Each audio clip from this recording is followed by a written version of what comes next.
right, we are live on Facebook. Beautiful. Welcome, everybody. And here we are about to go.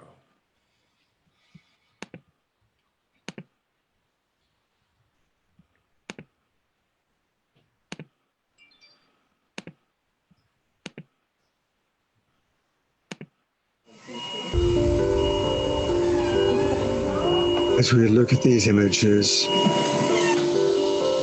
as we think about the extraordinary time in this world,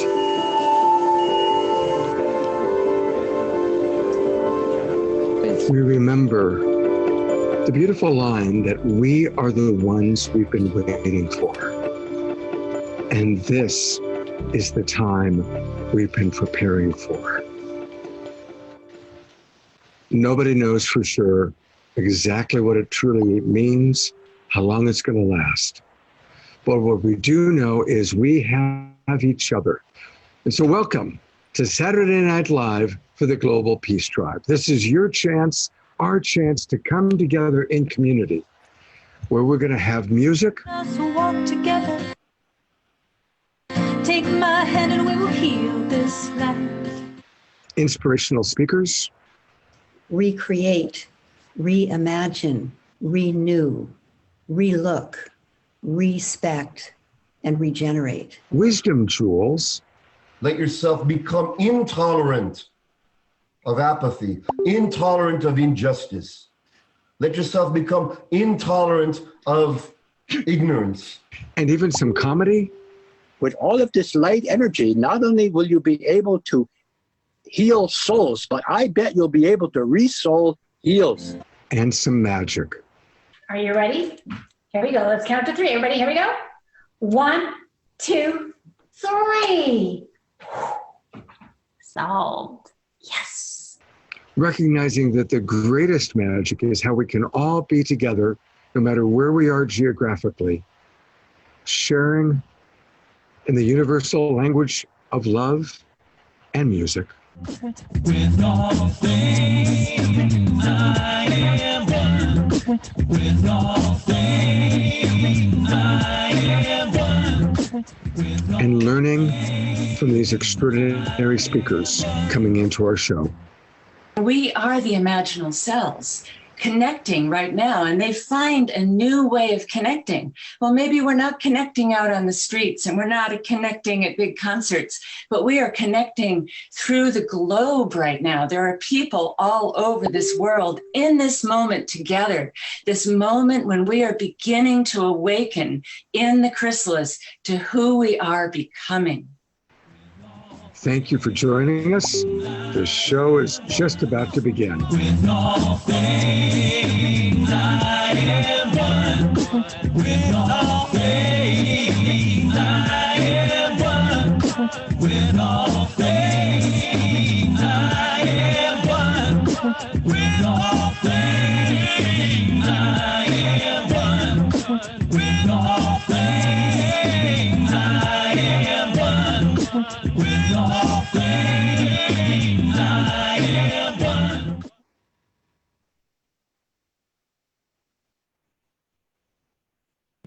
Welcome, everybody. I'm Love Coach Scott Katamas, and I'm your co-host along with Deborah, Kenny, and Teresa. And this is our Saturday Night Live for the Global Peace Tribe. And a lot goes into putting together a show like this. And I really want to acknowledge my primary partner in this venture, Deborah Giustita. Tell us a little bit more. Thank you. Thank you so much. And welcome everyone to what's going to be another amazing evening tonight. This is actually our 7th show, and every Saturday night we have up-leveled to another level, and this is definitely going to happen tonight. We are partnering with Global Coherence Pulse. And what we do every Saturday is we share wisdom and music and comedy, but most of all, we share heart-spirit connection. And that is so important in these times that are so highly challenging, but also very evolutionary. So we come together and we connect and we affirm that we can create positive realities out of all that's happening here. So I welcome you so much. This is going to be an amazing evening. And I want to invite you to continue to share with people. They can still join us on Zoom. And shortly, I'm going to put the Zoom link right, or the link to sign up on Zoom right in the chat room. And again, you can share with Facebook. I will put the link of Love Coach Academy, which is where we're streaming on Facebook, and you can share with friends there. And also share in the chat room where you came from, your name, and share during the broadcast, because we love to hear from you, because there's people from all over the world joining, which is really special. And you can stick around to the end.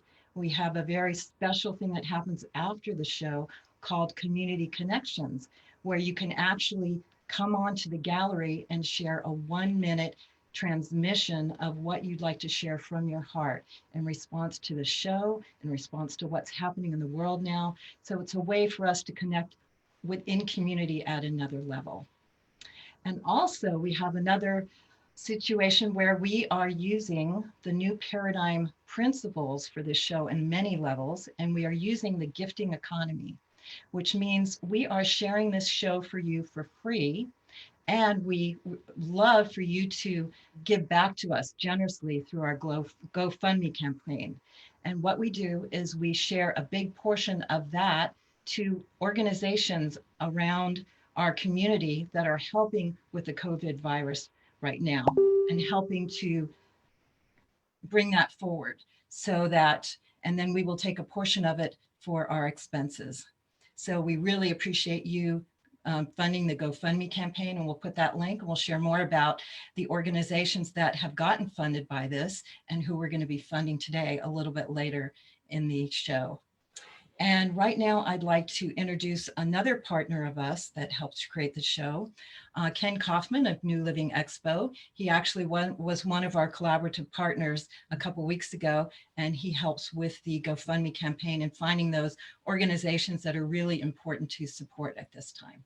Hello, Ken.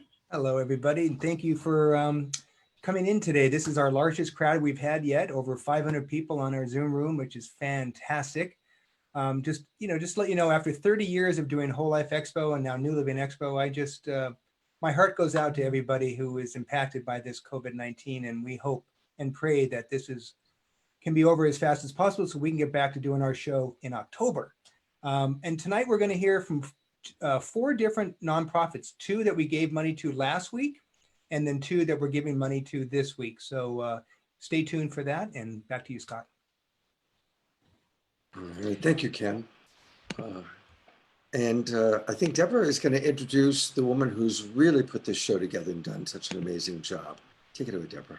Definitely. When we started developing the show, we realized that another new paradigm principle is to work in high-level collaboration, meaning we all bring our resources to the table and we all benefit on what we can create, mega manifesting, I call it. And when I had the idea to work in collaboration, Teresa Collins came to my mind because I've watched her over the years do such amazing things. Her organization, Global Coherence Pulse, has a monthly gathering where thousands of people join and they do a meditation, and it's based on scientifically on heart-centered coherence. So we're going to be able to really understand that and experience that tonight, which is going to be so amazing and wonderful. Teresa has been on the forefront and a leader in many different ways, and she's worked with a lot of different organizations. She's had 20 years of innovative online education, learning community development, whole system strategy. She's worked with the Gene Keys Foundation of Conscious Evolution, Barbara Marx Hubbard's organization, Wisdom University, Thrive, Resonance Science Academy, Nassim Harriman's organization, and now she's lended her amazing talents to this show to bring her friends, her colleagues, her resources. And so, Teresa, thank you so much, and with so much love and appreciation, I turn the show over to you right now. Thank you guys so much. You made it sound like I've just been everywhere. That's true. Thank you so much, Ken and Deborah and Scott, for inviting us to really come in and collaborate on that show. And like you said, we know that it's time for us to synergize our energies at a whole nother scale. And I know I've been saying this for like the last year or so. I see a solar system of organizations beginning to kind of come into my view. And I feel like we're all serving a similar demographic. We're all serving this rising community, and we all have something unique that we're offering. And as we begin to kind of partner and synergize in a whole new way, we can offer this budding community everything that it needs in order to become more resilient and to, find the things that they need when they need it, and also to be able to find each other and partner together. So I'm really glad that was part of your ethos in your organization, and I know it's definitely at the core of the Global Coherence Pulse. And you'll notice that a lot of the people that are joining on tonight are partners of the Global Coherence Pulse, or they're friends of mine that have inspired the practice and the understanding and the experience of coherence in me. So we're definitely going to have a really, really fun show. It's a Saturday night. It's a nice opportunity for us to come together and share heart, but also to have a little fun and relax together. And I do really appreciate what you guys are doing during this really challenging and potentiated time. It is a lot to put these on. It was a lot between this morning's pulse and tonight. I can imagine you guys doing this every week. I just really want to take my hats off to you and say how much I appreciate that. So for everybody that's out there listening, I think Unify is blasting this out on their Facebook page. I think we have Awake TV, one of our partners for the Global Coherence Pulse, is also putting this out on Awake TV. I think we've got multiple streams. I think Earth Dance is also streaming.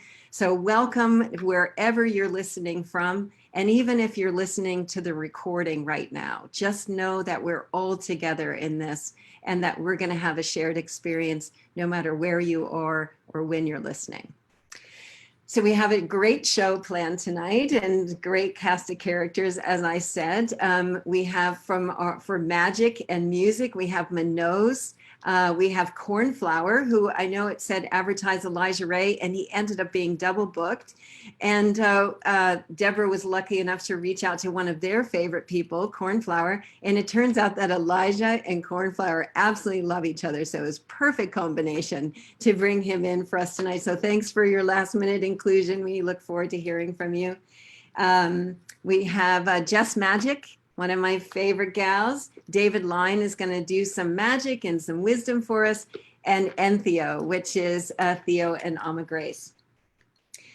And then our luminaries tonight, Greg Braden, Kimberly Carter Gamble, Nassim. I have a video of Nassim. He's not going to be with us tonight, but I got this really great. Could you imagine 5 minutes of video of Nassim? It's never happened, and he was fantastic. So stick around for that.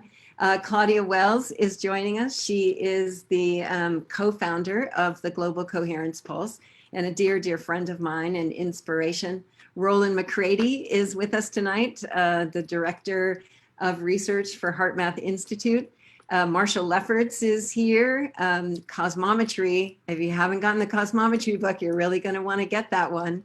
And Andrea Malone from Art Crystal, another one of our partners in the Global Coherence Pulse. Sandra Hay with Earth Dance, and she's got a little crew with her. I think Michael Gosney's on and DJ Frank's on. So we got a few crew from Earth Dance.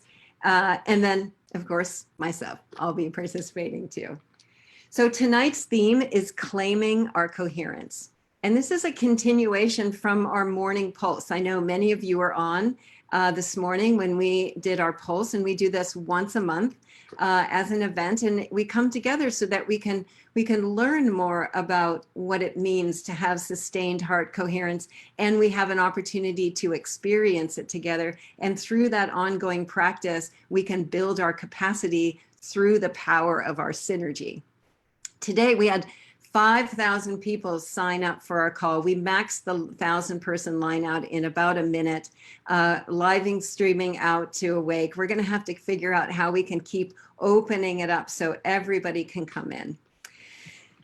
So on the theme of claiming our coherence, I just wanted to say from me, my experience is that there is a coherence pulse, a coherent pulse oscillating inside each of us.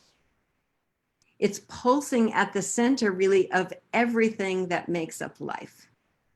And as we turn our attention towards it, as we open to it, as we explore it and start to resonate with it, it meets us. At every turn, it meets us. And it's because it's our natural state at the heart of it all. And I believe that's just what we need right now to claim our natural state of heart-centered coherence. So maybe imagine together with me. Imagine what might happen if we personally and collectively committed to cultivating sustained heart-centered coherence in our meditations, in our communications, our relationships, and our actions. Would it have a positive effect on personal and planetary health and well-being?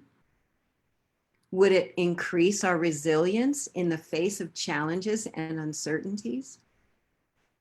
Would it inspire greater creativity, compassion, and care for ourselves, the earth, and all of life? Well, science is telling us that the answer is yes. And this is the mission of the Global Coherence Pulse, and we'll continue to do what we can to build more and more people's awareness around it. And we're really grateful that you've joined us here tonight to increase this energy and pulse it out with us during this Saturday night show. Your impact makes a difference. Your presence makes a difference. And the fact that you're right here, right now, you're really part of this blossoming change into wholeness. So let's start. Let's start right now. Let's have this evening be an evening of heart. You know, maybe just even take a moment to put your hand on your heart. And just breathe and relax.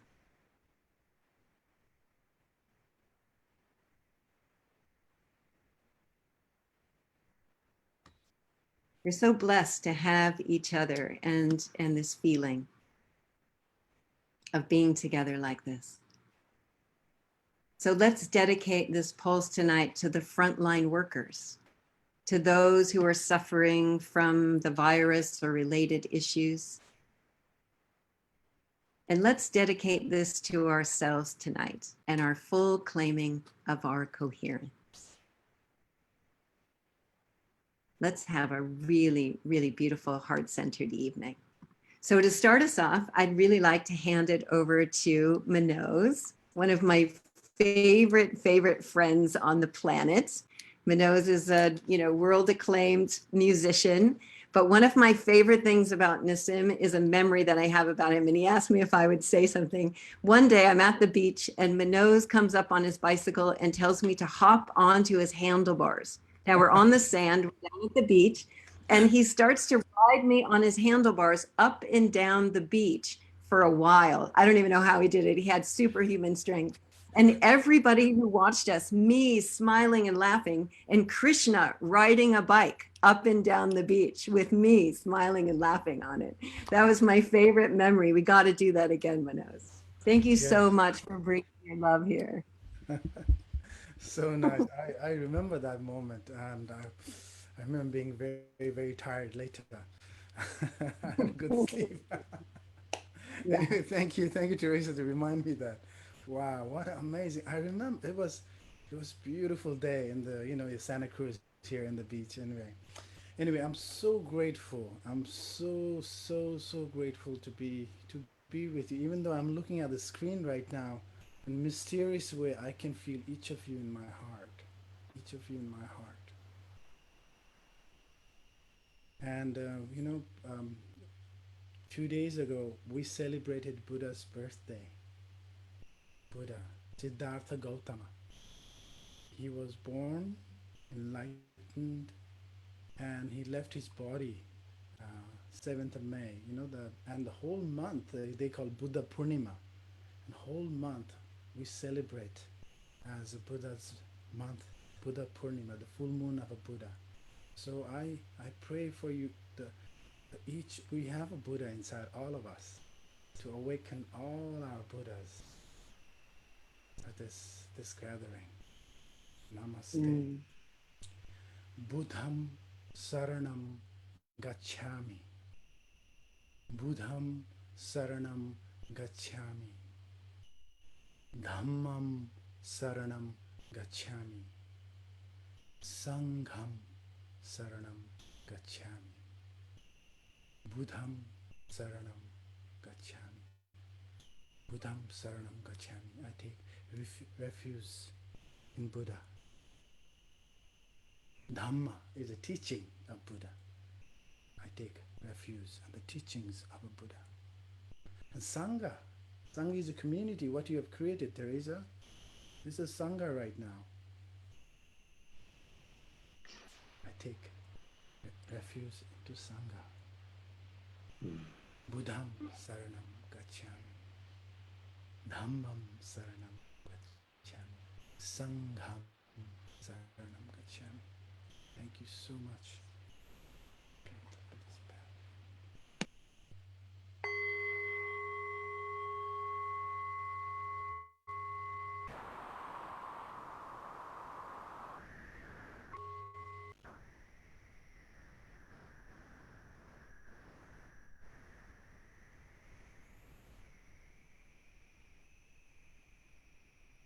I would like to share a beautiful mantra.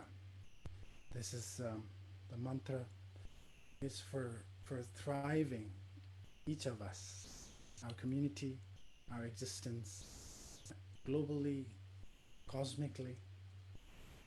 Goes like Om Namo Narayanaya. Please repeat. Om Namo Narayanaya. Om Namo Narayanaya. Om Namo Narayanaya.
Om Namo Narayanaya. Om Namo Narayanaya.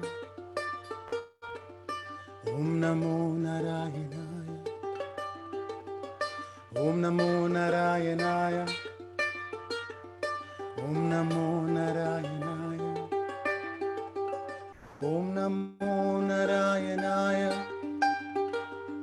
Om Namo Narayanaya. Om Namo Narayanaya. Om Namo Narayanaya. Om Namo Narayanaya. Om Namo Narayanaya. Om Namo Narayanaya.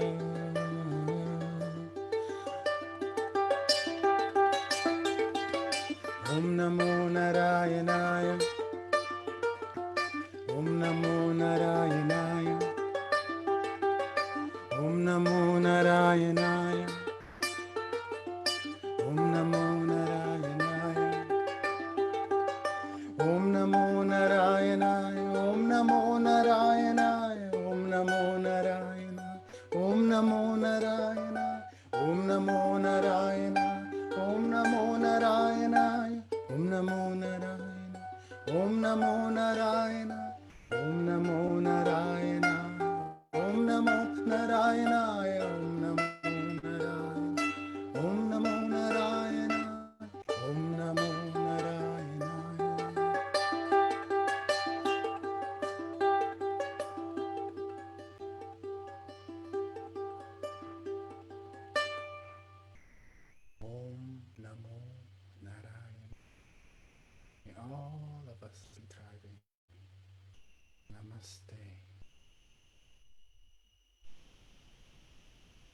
Thank you so much, Manoj.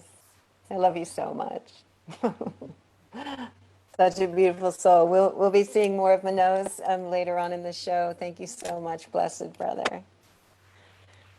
Wow, next up we have one of my favorite men on the planet, Mr. Greg Braden, who is a 5-time New York best-selling author, scientist, educator, and pioneer in bringing science and spirituality, social policy, and human potential. Greg and I are old friends, 20 years plus, Greg. It was way back in 2000 that we met when I was with Barbara Marks Hubbard.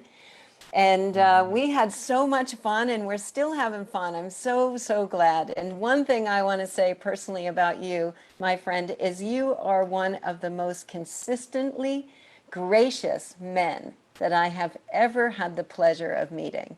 Just so appreciate that. Wow, what an introduction! Thank you so much, Teresa.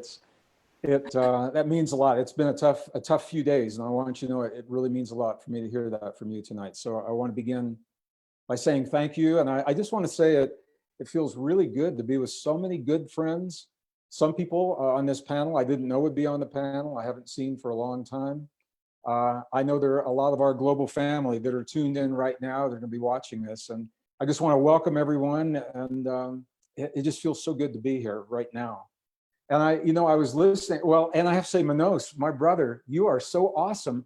I expected that I would hear the flute tonight. You and I are flute players together, and I was very surprised and really love what I just heard. So thank you. You did a beautiful, beautiful job, and it feels really good to be following what you've just done here. Thank you. Hey man, we all trying to awaken our Buddhas. That's all it is. Absolutely, absolutely. Teresa, when you were doing the introduction and we were showing the film at the very beginning, I had this flash, the beginning of the movie Contact, where all of the broadcasts that have ever been created on planet Earth, they continue to emanate into the stars long after the broadcasts are complete between us. And I cannot help but think that somewhere parked out on the edge of our solar system or our Milky Way, wherever they are, they're getting this broadcast tonight, and they're probably saying, man, it's about time, that these people are waking up to this possibility. So it was very present with me. I had to share that as we begin tonight. So, many of you know me through the Global Coherence initiative with the Institute of Heart Math. I've been with that project, Roland and Claudia and many others since the inception. And so many people are going to talk about that tonight. I'm going to talk about something a little bit different. Teresa, you mentioned that you've been sitting in your chair all day. I have been the same, doing the same thing. So many people believe that because we're in this global pause, that somehow everybody's taking a break. And I have to tell you, nothing could be further from the truth right now. Behind the scenes, we are busier than ever, busier than we've ever been. And I've been in meetings all day long. There are groups working with adjunct groups, the United Nations, adjunct groups, governmental agencies, social agencies, everyone recognizing that something so extraordinary is happening right now. And it's not something that you're going to hear on CNN or Fox News or the mainstream media. It goes much, much deeper. And I think that people, even the people that I talk to in the grocery store, they're coming up and they're saying, what just happened? What just happened? They know that it's about more than this global pause that we're all experiencing right now. And as we begin to emerge from this pause, as the nations and now the states in America are beginning to lift some of these restrictions, everybody's asking the same question. There's a world out there that did not exist before this all happened. And everyone is asking, what does that world mean? What does that world look like? And here's the challenge. Here's the challenge that every group, every organization that I'm involved with, everyone is experiencing exactly the same challenge. And I'm just going to share it with our audience tonight. We know that something new and beautiful is possible. But here's the question.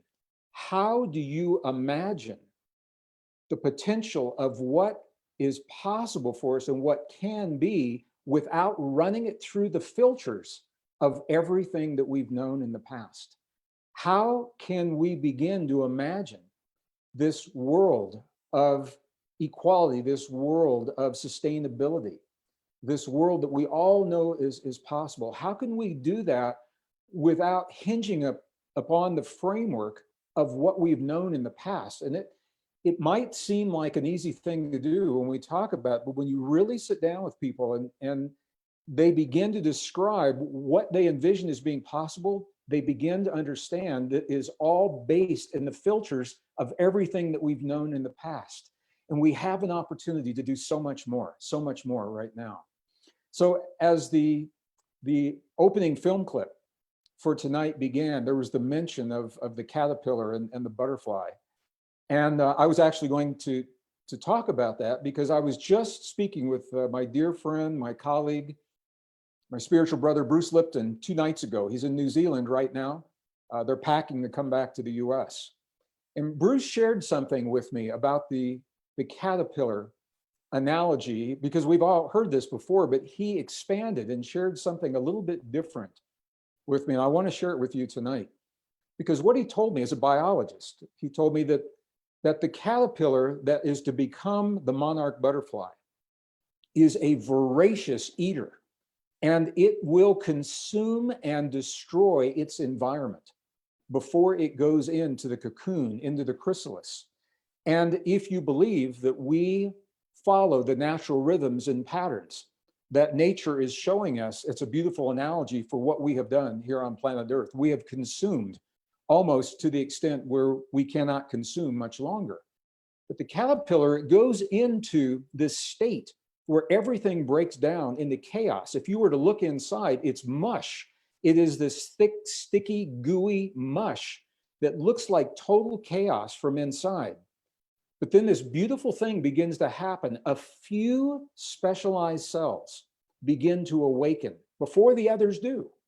They begin to awaken and recognize that something new is possible. And they are, in fact, called in biology the imaginal cells.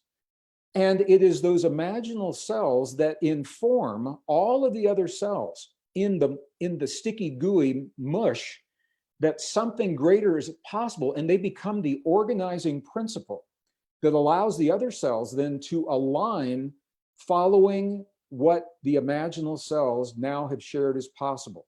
And I cannot help but think, if we are following this natural principle, that everyone in our audience tonight, everyone tuning in, everyone on this panel, and many others that may not even know are the imaginal cells in our collective awakening.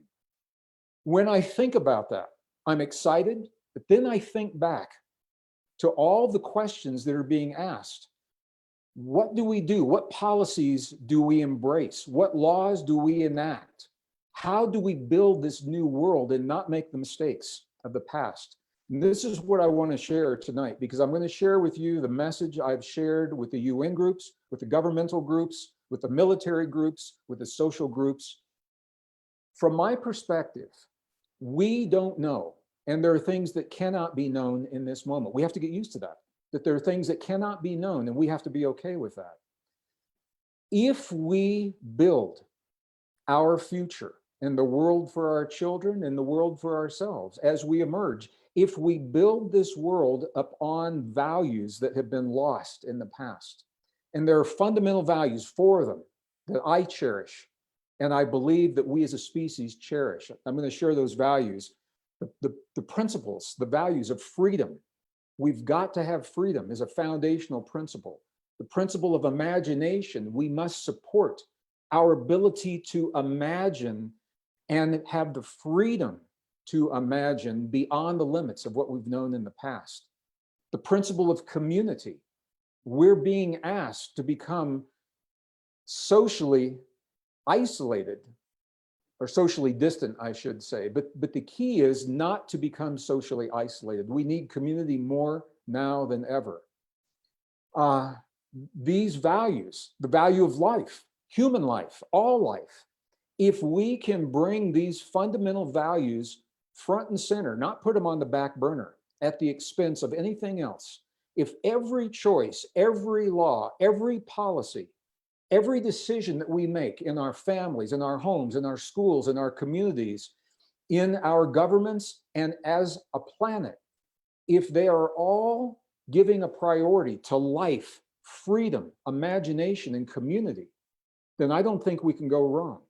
And I don't think that we have to know to the nth degree with exact precision exactly where everything goes, because we will be basing our new world upon these fundamental principles that we cherish as individuals and as species. So this is where coherence is so powerful, because it is the coherence that we have within ourselves, between our heart and our brain, through the techniques that many of you know and that we're sharing here in this program. It's our coherence between ourselves and the earth that we live on. It's our coherence between one another that feeds the field that envelops this planet. And these fundamental principles, if we can honor these fundamental principles of life, freedom, imagination, and community, I think this is the key. Now, people say to me, Greg, it takes a lot of work. And I'm just going to leave you with this tonight. The brilliant, beautiful man early in the 20th century that wrote the book titled The Prophet, his name was Khalil Gibran. Khalil Gibran says to us, work is love made visible. So the question we're asking is, do we love ourselves enough to put the work into honoring these fundamental values that we cherish? And if we do, once again, I think we can't go wrong. So I'm going to stop and honor my time tonight. I want to thank you all for allowing me to share that. And I look forward to how we embrace our coherence the rest of the program. And back to you, Teresa. Beautiful. I love that caterpillar to the butterfly story. In fact, it's guided me so much of my life, really back in the early days with Elizabeth Sahtouris and Barbara. And I remember thinking that as we become this imaginal self, if we understand that's who we are, we tune into it, we're actually tuning into that coherent pulse inside of us.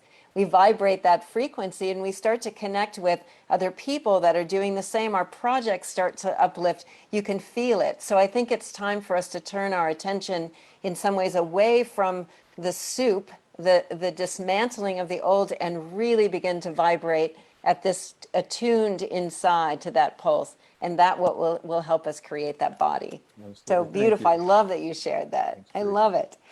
I'm putting a few links in the chat. Greg Braden's website's there. It'd be wonderful to go check out all of the things that he's doing. There's also something happening tomorrow at 2 o'clock Pacific time. There's a Hands and Heart Facebook group that I just put in there. Go there tomorrow and you will get a big surprise of something that Greg and some other really wonderful people are doing. There's also a website here for that where you can go and look. They have a beautiful fundraiser happening. And so anyway, it's going to be fun. Go check it out. Thank you, Teresa. So Thanks for mentioning that. I appreciate it. Yeah, Can I just say, yeah, Bruce Lipton will be with us. Lynn McTaggart will be with us. Quincy Jones is going to be with us. And there are some secret, amazing musicians that I can't announce, but I think you're going to be really, really happy with this 90-minute broadcast celebrating our humanness and our emergence out of what we've experienced into the new world. So thank you for that. Beautiful. I can't wait. I'm definitely going to be there. All right, next up we have Miss Jess Magic. Let's go to her screen right now. She's in Bali. One of my favorite gals on the planet. I just love Miss Jess Magic, and anytime that she begins to sing, and look, she's got somebody beautiful with her. Every time Jenna Lee, every time I've had the pleasure of being with Jess Magic and hearing her sing and engage the entire community in a feeling of just ecstatic love. It happens every time. So Jess, my love, thank you for being here and thank you for sharing your love on the show tonight. It's so beautiful to be here. When I come on these types of experiences, I instantly feel teary. I call them my truth tears. It's like the the tears of resonance that I feel when many are coming together with the same intention, and I can feel it happening right now. So I really want to honor every single person who's here and the intention you're bringing. I'm super grateful to have my girlfriend, my sister from another Mr. Jenna Lee Prince here to harmonize. And I'm really grateful to be after Greg, because what Greg just shared is really relevant to this song that I'm going to share with you. I love singing gospel music. And the reason I like to sing gospel music is because of the power of the roots from where it came from, and the way that there are just codes embedded in this style of music that help us know somehow how to stay connected to our spirit, even in the face of oppression. And this song came through just last week. And I want to offer it to you as a tool. And I think you'll feel it and hear it. And I'm going to invite you to sing along. I'm going to feed you lyrics. But it's a tool for sovereignty. It's a tool to remember that no one can take our grace away. No one can take our spirit away. And I think during these times, as we're shifting through this phase shift, to have these musical tools and these mantra tools is just so important to help us stay connected to a certain frequency. So I humbly offer this as a very, very new offering, a new song that I hope that you put in your pocket and that you use it in those moments where it would serve you to stay connected to the frequency of freedom and sovereignty. This is my life. This is my life. And I'm gonna choose it. And I'm gonna choose it. This is my time. This is my time. And I'm gonna use it. And I'm gonna use it. Nobody can take. Nobody can take my grace away. My grace away. This is my love. This is my love. I'm not gonna lose it. I'm not gonna lose it. This is my freedom. I won't abuse it. And I won't abuse it. Nobody can take.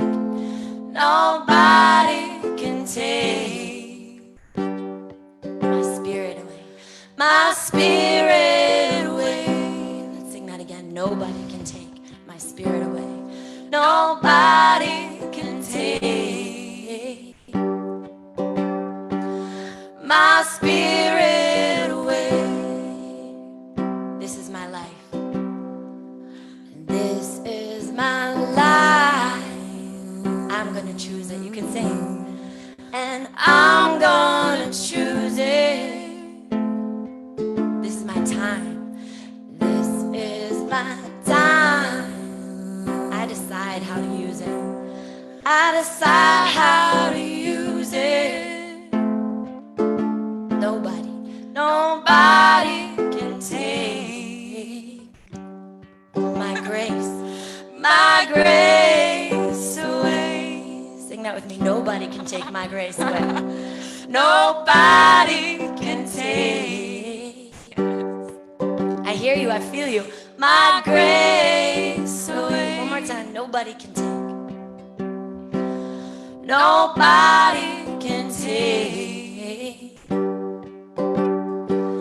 my grace away. One last time. This is my love. This is my love. I'm not gonna lose it. And I'm not gonna lose it. Never. This is my freedom. Yeah. I'm not gonna abuse it. Nobody can take. Nobody can take my spirit away. My spirit away. Now say that that with celebration. Nobody can take. Nobody can take. And defiance. My spirit away. It's mine. Nobody can take my spirit away. I'm gonna sing that a few more times. I want to invite us to get lost in it. Nobody can take my spirit away. Nobody can take my freedom away. Nobody can take. Singing, I want to feel you in Bali. My freedom away. Nobody can take my essence. Nobody can take my essence away. My light. Nobody can take my light away. My spirit. Nobody can take my spirit away. One last time. Nobody can take my spirit. Nobody can take my spirit away.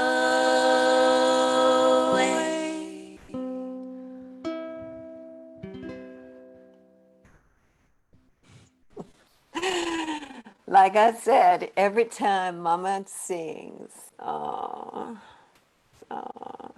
thank you so much. Wow. Yeah. A humble offering as the way that songs can be a tool when we need them most. So I'm so grateful to be here with all these beautiful, amazing transmissionaries. And thank you so much for inviting us to be here. Thank you, Jess. I put her website in. People are asking, I need this recording. We got to get this one recorded. This is an anthem for our time. Let's do that. Beautiful, Mama. Thank you so much. We'll be hearing from Jess again. And lovely to have you with her, too. Yay. Thank you. Let's send them some love. All right. So next up, we have Roland McCready. He's going to give us a wisdom jewel. I just want to say, Roland, so great to start having more collaborative time with you. He's really stepped up as a partner with the Global Coherence Pulse. And last month, we featured Heart Math Institute as our featured partner, and Roland hosted that one. So if you go to the Coherence Pulse website in the archives, you can actually see that one. And he really lays down the science, right? And I asked him tonight to come in and give a wisdom jewel, because we get a lot of science from him, but he really has some great messages. And I really wanted to hear Roll in Your Heart tonight. Thanks, Teresa. I appreciate you inviting me to be part of this, and also Scott and Deborah and everyone. Greg, I really like what you shared. It's about what I would say, and you said a lot in a very short period. But just to not do a science talk tonight so much as I typically do, but I really do believe, what's more than believe, that we're really at a point in the history of consciousness where we have an opportunity to make an evolutionary leap in consciousness into a more cooperative and compassionate way of being. And a lot of us, I'm sure a lot of people listening to this have been aware for many years that there's a shift occurring. We've been aware of it energetically, can feel it in the field environment. And that's a lot of what we do research on, is the field and how to measure that. And a lot of work on how we can literally measure the interactivity and the communication between humanity, us, and the earth itself and others in measurable ways. But coherence is the theme of tonight. And from my perspective, the most important coherence that we can talk about, that we need to develop, is this state, this coherent state in which the mind and emotions are brought into alignment and in sync with the energetic heart, with the energetic heart's intuitive guidance. To me, that's what the shift is all about. It really is. And I have to say, we hear more about the heart and heart intelligence, and probably in the last year, in all across the world for minutes, whether it's on TV, different people. You hear this more of them probably in the last 50 years combined, it seems. So there's an awakening happened, but that awakening from my perspective really is the intelligence of the heart being integrated in with the mind. And so as we do that we do know we can measure this, that creates a more coherent field environment that we can literally measure, that we radiate, and how that couples with the earth itself and distributes that globally. So when we're coherent, not only we are helping ourselves in our own health and well-being and inner peace and these types of well-established things, but we are literally radiating a field, a measurable field that can measurably help uplift others and the planet itself. So what we feed the field counts. And as a famous chemist once says, Ilya Pragnolone, when a system is far from equilibrium, small islands of coherence in a sea of chaos have the capability to lift the system into higher order. And that's us. We are those small islands. And it's really time to feed the field with more love and compassion and cooperation. That is the great opportunity we have.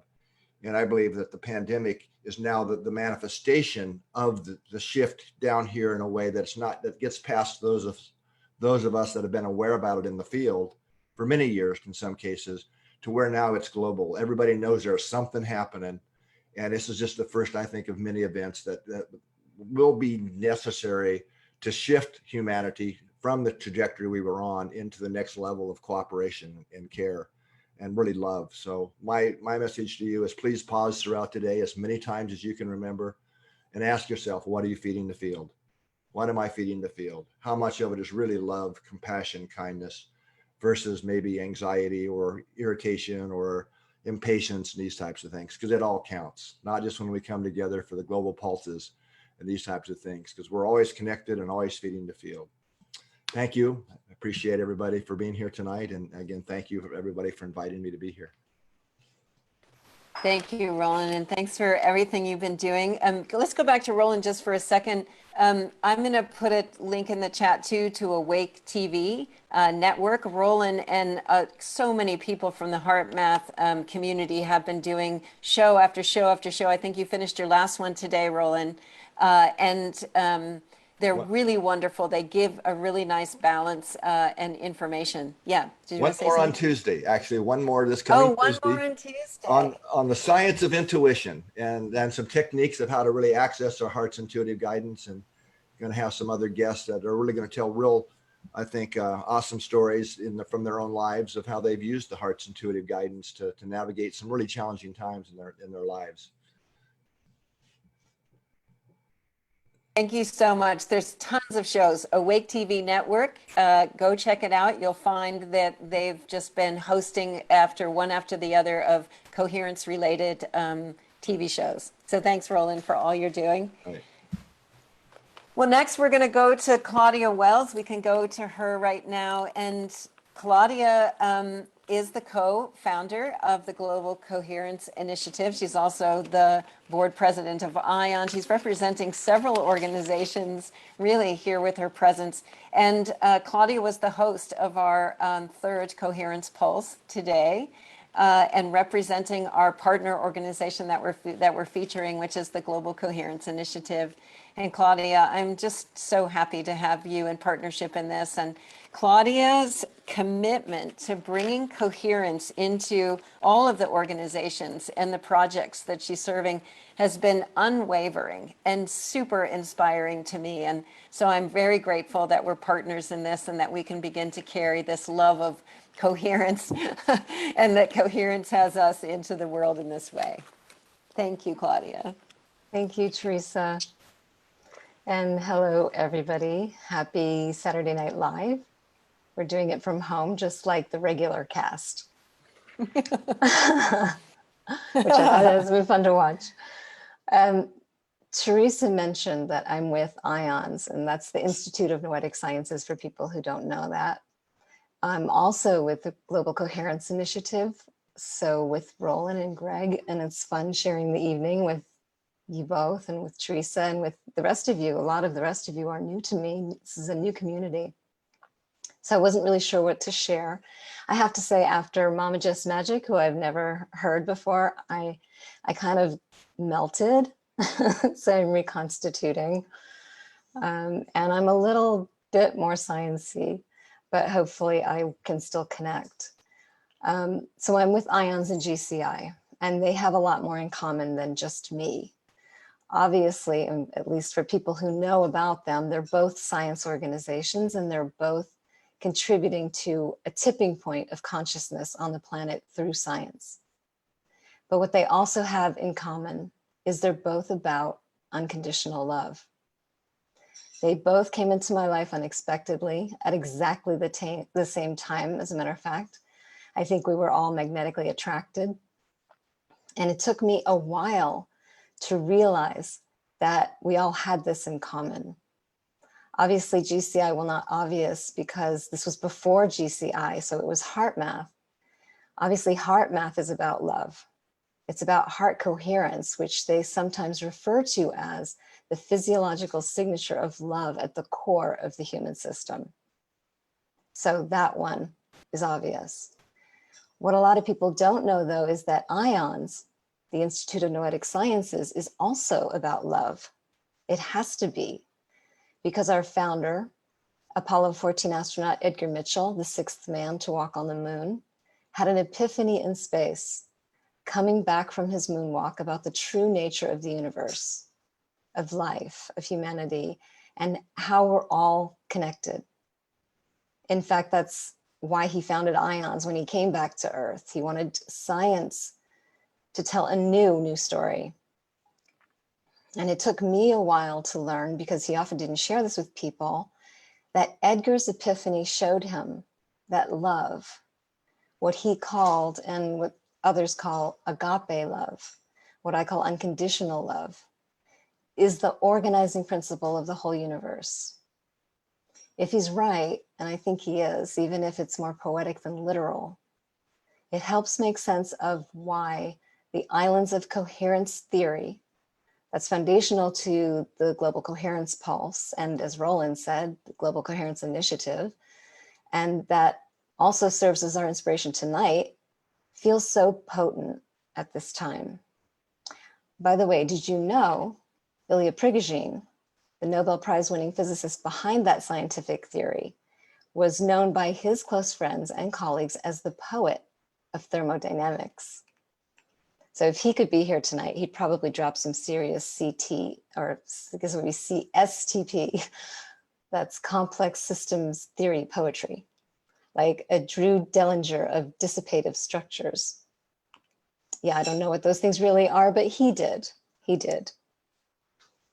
Anyway, it was Prigogine who demonstrated that in complex systems that are far from equilibrium, as our world is now, small islands of coherence can shift the entire system to a higher order. If love is the organizing principle of the universe, it makes sense that our world would be far from equilibrium, because we've been flowing against nature for a long time, including against our own nature. And it makes sense that love would be the remedy. Those islands of coherence will be ourselves, embodying the frequency of love. We also know that the further a system is from equilibrium or stability, the less energy it takes to create that shift. Think of the straw that breaks the camel's back. So how much love will it take? Maybe not as much as we think. I shared this morning that I think Prigogine's theory is a scientific way of saying what modern mystic Thomas Hübl means when he says crisis and miracles are very close together. And I always trust science more when I can find a corollary in wisdom tradition. Removing the thin line between crisis and miracles requires only the activation of love as the organizing principle of the universe. This is the love within us. This is the love that we are. GCI and IONS are doing amazing work to provide scientific proof that this is true. But we don't need to wait for that proof to act on what we already know. We don't need to wait to claim our coherence for the benefit of all life. Now is the time. It feels like this is the community. And thank you for inviting me to join you. Beautifully said, Claudia. Thank you so much. We have a lot of ripples expanding out from our coherent hearts and this intention that we've been carrying for a long time. And it's really nice to actually have your voice start to surface more and more in the field. You can see from the chat, people were so appreciating what you had to share. And, you know, it's always just right on. Thank you so much. Yeah. All right. So next up, we have some more music. Don't we want a little bit more music? And these are two really sweet friends of mine. Let's go to, yes, there they are. Entheo, Ama, and Theo Grace. These are some of my, they're kind of like my, I'm their Auntie T. Yeah. I'm their Auntie T. And they are a beautiful couple who not only sings music, but shares their wisdom out, especially through the Gene Keys community. And Amelie will post some links to a video she does with astrology. These guys are magic. Just like Miss Just Magic, I think you're going to find that you're going to be lifted up by their presence. Thank you guys for coming on. Yeah. So good to be here. Ooh, reverb. Hello out there. Hello world. Hello imaginal cells. Keep breathing into your heart. Keep letting it flower in the dark. Keep becoming who you are. Because there's one love, one life, many stars, one sky, one dark, one light, one power, one presence, no fight. No end, no center. Every single breath is a pleasure. Let it in, let it out. And wrap it around the edges of who I think I am. And open at the seams of our dreams. Broken open. Letting the light forces pulling. Pulling like a tide in this moment. Love is alive and we are holding this golden light. We are holding this golden light. Yeah. Hey Buddhas. Hey enlightened ones. Sitting inside of each and every one of us who know exactly what this time is all about. And hello, all the scared little children freaking out inside as well.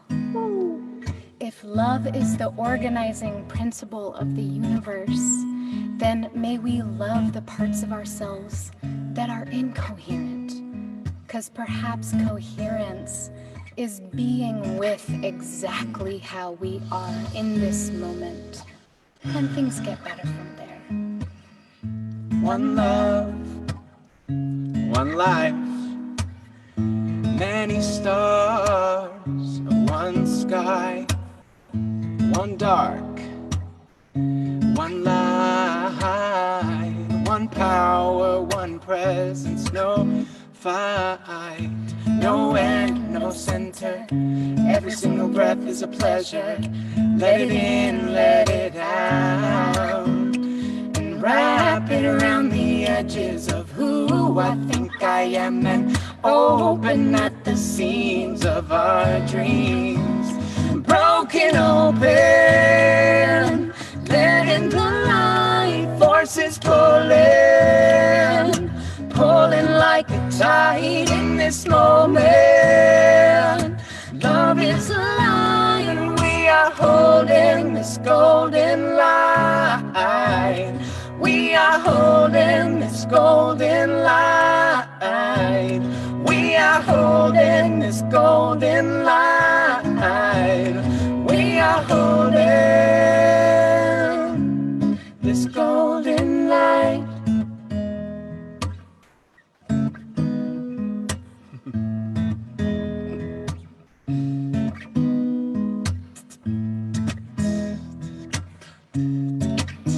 We are holding it, we'd be holding it, cause it's holding us. And not holding back this coherence anymore. We're just here in this coherence, and we're relaxing into it. So let's sing that. We are here in this coherence. We relax into it. Sing it with us. We are here in this coherence. We relax into it. We breathe in and we breathe in this coherence. We relax into it. Yes, we breathe in this coherence. We relax into it. And we're broken open,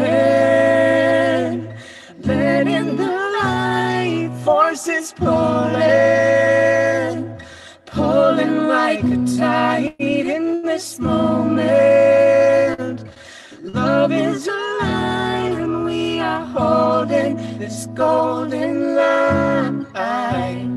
We are holding this golden light.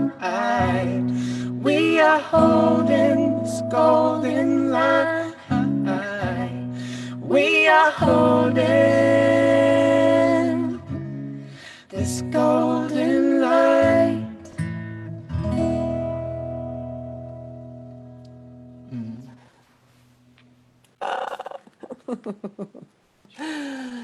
Yeah, I love that we love those incoherent parts of ourselves. Let's all just really do that tonight.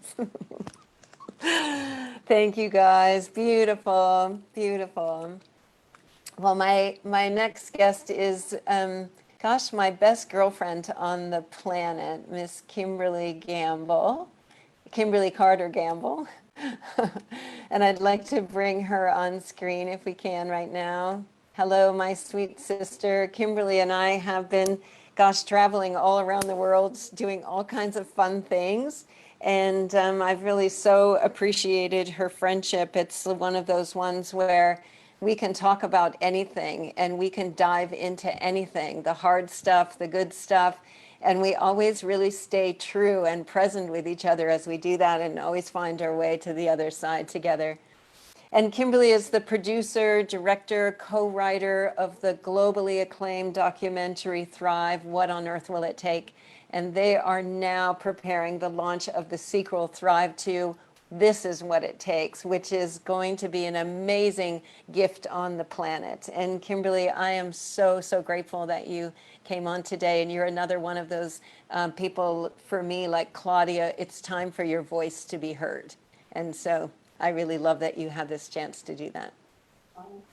Thank you so much. And thank you to everybody. This is really just a lovely way to spend Saturday night. So I appreciate it a lot. And, you know, when Teresa first was talking about coherence, that she was putting together the coherence pulse and that the theme of this gathering tonight would be coherence. And I was thinking about it, and I was especially thinking about how good it feels and how challenging it is to maintain outside of these groups, you know, and we're researching what's going on and hearing all different kinds of things. And so I thought, well, I'm going to look up coherence. I'm actually going to look it up, the definition, and see if I can get some clue that might help figure out like how to maintain it better. What is it? And it turns out the definition of coherence is the quality of forming a unified whole. And it's actually applied mostly in the definitions to human thought when something's logical and makes sense as a whole. So, you know, an example of coherence is if a story or an argument just doesn't have any inconsistencies. And I realized that was my clue. I sort of went, oh, I can see no wonder the coherence that we feel in these times together can be so hard to maintain, because there's no coherent story for us to be in resonance with. It's, there are people who say, gosh, to keep this virus at bay, everyone should stay inside, sick and healthy alike. And then others say, no, only those who are most vulnerable should be isolated. There's, I know people who are convinced that the virus is man-made, others who say absolutely no way, and wading through, that it's good for the economy if the Federal Reserve gives trillions of dollars to the central banks, because they need to be strong and out of debt during these tumultuous times. And then those who say, God, that's just what happened during 2008. We need to give that money to the, people who are out of work and small business owners. And then there's like, it's okay if the people who regulate vaccines also make money from having them used. And then someone says that's a completely dangerous conflict of interest. Or, it's important in order to keep the social distance under control, that people be chipped and tracked, and that's legit for the social distancing. And others who say that's a fundamental violation of our right to privacy and to controlling what happens with our own body. And it's like, whoa, no wonder it's really hard to sustain an ongoing sense of coherence when these really important things we're hearing and feeling all, most of us have some place that we live among those differences. And clearly, if there's ever a time that we need to have a coherent story that makes sense, this is it. And so as I was reflecting on it, I thought, when we cut off different opinions, we sort of guarantee incoherence, because we're unnaturally rejecting a part of the picture. And I've been an investigative journalist and a filmmaker for decades, and it's not possible to effectively search for truth from one source. But listening to people with whom we disagree is a really challenging practice. I mean, I'm fascinated by how physically uncomfortable I can get just from hearing an idea that I disagree with. And, particularly if I feel like it's threatening something that is really critical. And I think that's what's going on, is that we're actually feeling really threatened by the differences that are showing up right now. And the stakes are higher than ever. So if we're going to have coherence outside of these gatherings in our collaborative effort to really reclaim and maintain our health and our freedom, I think we have to get better at understanding each other's perspectives so that we can find a coherent truth. And, we can't do that if things are censored, or if there's stuff going on that we don't know about behind closed doors. And we can't do that if we coerce someone into doing it our way, or if we allow ourselves to be coerced. The coherence of our collaboration for health and freedom, I think it starts with being and then with doing, because the conversations that we have outside totally reflect the conversation that we have inside. Just like the love we share with somebody, we have to first feel for ourselves. So I feel like this time right now, and it's it's an inside job with huge outside ramifications. And another word I think is really relevant in all of this is integrity. And it's close to coherence. Integrity is the state of being undivided and unified. And I believe integrity is what can connect coherence and health and freedom. Because then our meditations and our conversations and our actions will all have an opportunity to align. And like Roland was saying, that, you know, it really matters. It all matters. Our innermost thoughts, our conversations, every action, it's all part of one. And I'm confident that our commitment now to this alignment, expanding the resonance that we feel in these gatherings out into our social interactions and into our discussions, especially across worldview, when we're talking to people with whom we disagree or listening to people, that by doing that, we really have the potential to bring whole new levels of health and freedom to a truly thriving world. And I'm really grateful to be sharing this opportunity with all of you, and also to learning these essential skills with you all. So thank you, Teresa. Thank you, everybody who's here. I really am grateful to be on the journey with you. Thank you so much, Kimberly. Kimberly's dedication to creating a thriving world is just unprecedented, and how hard she works and what she's pulling together on our behalf is going to be such a real blessing on the planet, Kimberly. And you gave me some links to share, and I wondered if you wanted to say something about that, of some things maybe that people could watch to help them kind of look at some different sides.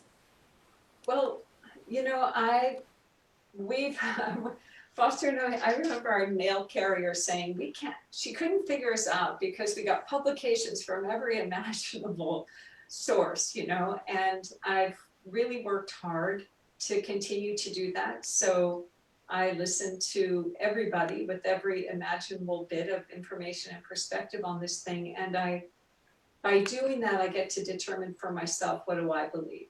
And then Foster comes up with what he believes, and you come up with what you believe, and we can all talk about it. And it is challenging. I mean, my body reacts sometimes, right? When I'm listening to something that I'm just like, oh my God, I have to stop it sometimes, you know.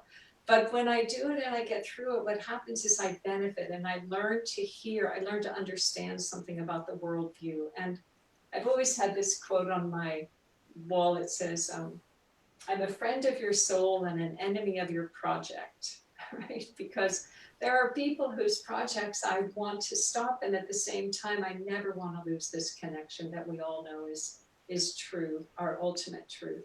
So I'm putting links in there that have perspectives that aren't necessarily ones you're going to run across, but I encourage you to consider them and talk with people and expand not just your hearts, but your minds. And toward that end, I wish us a coherent story to emerge about what's going on and who we are in it and what we can do about it. Thank you, Kimberly. And I put a link to Thrive On. They put up a site. So if you want to put your email in there, you'll get some notifications about the release of the trailer and the film that's coming out really soon in the fall. So thank you so much. Yeah, thank you, Teresa. Beautiful. All right, next we're going to my friend David Lyon. First time I met David was at the Resonance Retreat last year. We brought him in to help us with our theme, Magic is Real, and he certainly brought it on. Super excited to have you on the line, David. I'm going to read this one thing. David Lyon is a gifted young man whose specialty is helping people find their way and reconnect to their soul essence. And he does that through his presence and through his music. And he's also a channeler of thought. And I think we're going to get a little bit of everything tonight. Thanks so much for the introduction, Teresa. I'm happy to be here. What's going on, everybody? Tuning in the virtual world. It's nighttime over here, as you can see. And yeah, when Teresa invited me to come play with you guys over here and be a part of the experience, immediately I started to wonder. I'm like, all right, how do I want to approach this? How do I want to play with this? And I pretty much just let it go, and I didn't think much about it until the thoughts started to drop in. And the only thing that actually really excited me to perform for you guys, because I actually haven't performed entertainment in a good while. I've been spending a lot of my time more on mysticism and showing people how to embody their gifts and their spirit. But magic as a performance is also just such a powerful way of igniting us into our hearts and into the possibilities of our minds. And so what I wanted to try with you guys today is genuinely something I've never tried before. I've never practiced it. I never tried it. And so this could very well be the dumbest thing that I could perform, but it also has a lot of excitement, which for me tells me there's a lot of potency and possibility in it. So this is what I want to try. What I've brought with me over here is a single card that I've folded up as a prediction of sorts. And we're going to get back to this. I'm just going to keep this in full view. But before we get into this, I'm going to be pulling aside, I believe Marshall is going to be playing this game with me. I want to tell you a little bit about, I guess, my childhood, and not even just my childhood, but just me as a person. So ever since I was a kid, I've always had the unique ability to read people's minds. And I know it sounds very far out there and bizarre, but it's actually something that all of us can do. But what I realized what I was doing is I'm not actually going in and reading the literal thoughts that you're thinking. But what I was doing is I had a way of tuning my frequency to the same frequency going on in your mind. So I'm literally thinking the same thoughts at the same moment. And so I'm picking up on the vibrations. And so what I thought would be cool as an experiment is if I could coherently get you to tune into what I'm thinking and this prediction I have in my hand, which, let's be honest, it's not a very high chance of this working, but I believe we're a pretty magical group of people, right? So, Marshall, are you down to play this game with me? I am, brother. Let's do Awesome. it. Cool. Perfect. And so all I'd like you to do is to take a moment and to just close your eyes. We got a lot of people in here, but I just want you to take a moment to tune into yourself, because that's the most important thing we can tune into. So just taking a good, strong breath. And as you begin to tune into yourself, I want you to imagine as if you're just clearing out the space inside of yourself, almost like bringing yourself to a blank canvas. Perfect. And in your mind, just in your mind, all I want you to do is to imagine a deck of cards. Just imagine a deck of cards. It doesn't matter how you're imagining it, whether it's in your hands, whether they're all over the floor. Just imagining a deck of cards. And now imagine all those cards magically gathering into one hand of yours. And all I want you to do is say out loud, let me know, do you want to keep the number cards or the picture cards?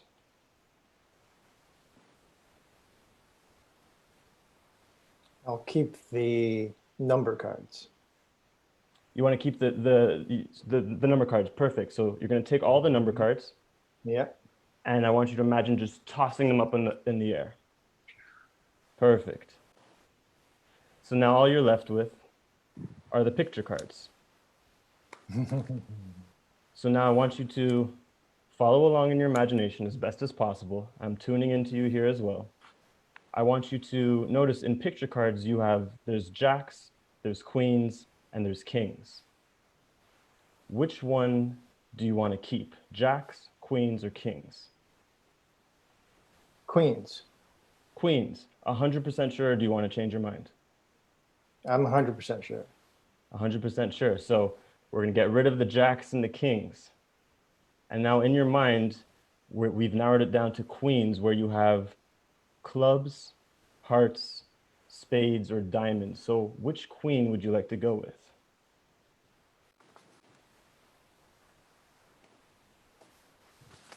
I'm going to go with diamonds, David.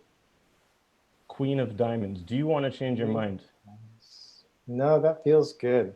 That's what feels good. Yes. So that's how we play this game, right? We go with what feels good. You said queen of diamonds. Yeah. Interesting. Interesting. I'm going to show you something. I'll do this as slow as possible. Make sure you guys could all see this here. I want you to see how I have one card here, folded up.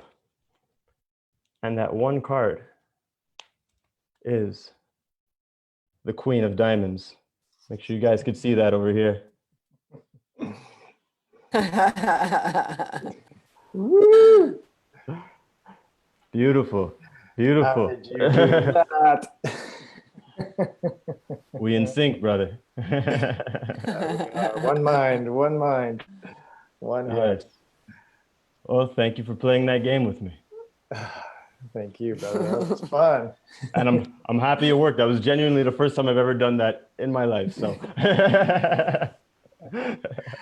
Oh, that's awesome. Beautiful. So that's great. Yeah. So that's what I wanted to share with you guys for now.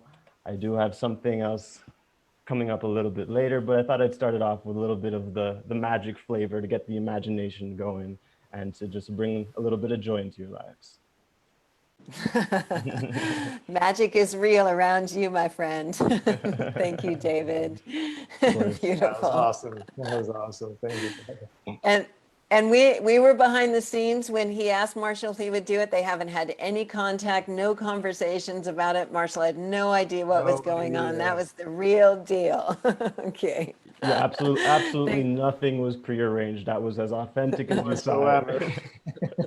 I don't know how that happened. All right. All right, well, let's bring up our next guest, our musical guest, and this is Cornflower. And Cornflower, thank you again so much for coming in. Elijah Ray couldn't be here, and we got you, and it's like you guys are like the same soul brothers. So happy to have you. Yeah, thank you so much. Thank you for inviting me in. And, yeah, Elijah and I go way back, and I think beyond this lifetime. So it's an honor to stand in for him. Yeah. And Cornflower is kind of just setting up the music before we're going to take a little pause and do a little bit of a centering meditation. And so I just kind of take everything that's happened so far in the show and just really hold it in your heart and let his music just kind of like open us up more and more into that space in our heart that we can begin to pulse into the world. So here we go. Thank you all so much. I'm beaming in from Ashland Shire, Southern Oregon, and this song is called Awaken.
All the love in the world, realize realizing it's time to wake again. All the love in the world, realizing it's time to wake again. Waking, awaken, awaken, awaken, awaken,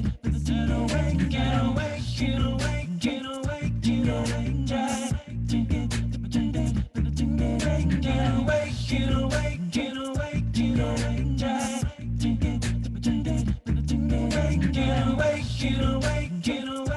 awaken,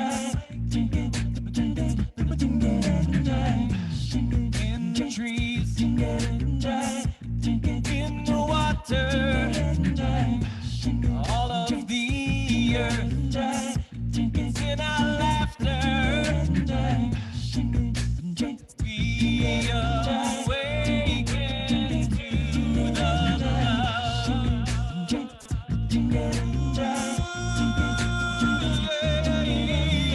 All the love in the world, realizing it's time to awaken. All the love in the world, realizing it's time to awaken. All the love in the world, realizing it's time to awaken. All the love in the world, realizing it's time to awaken. Awaken, awaken, awaken, awaken.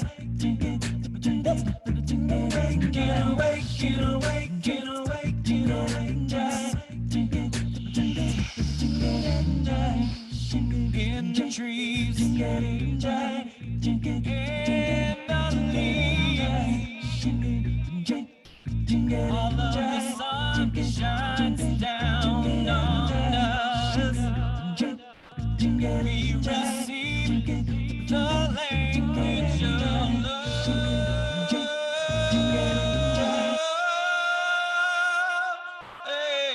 All the love in the world, realizing it's time to awaken.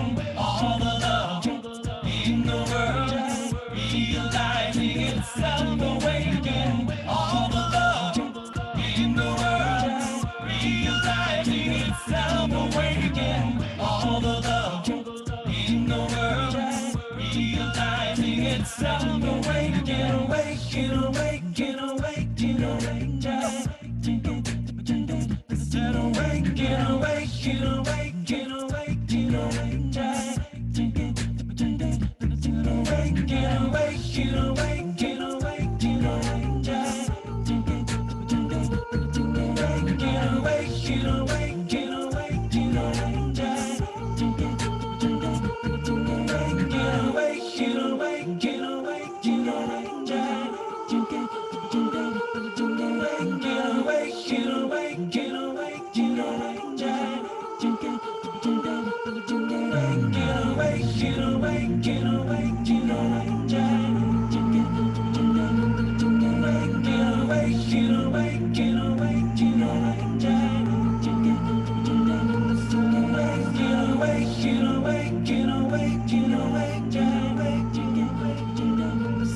Awaken, awaken, awaken, awaken, awaken, awaken, awaken,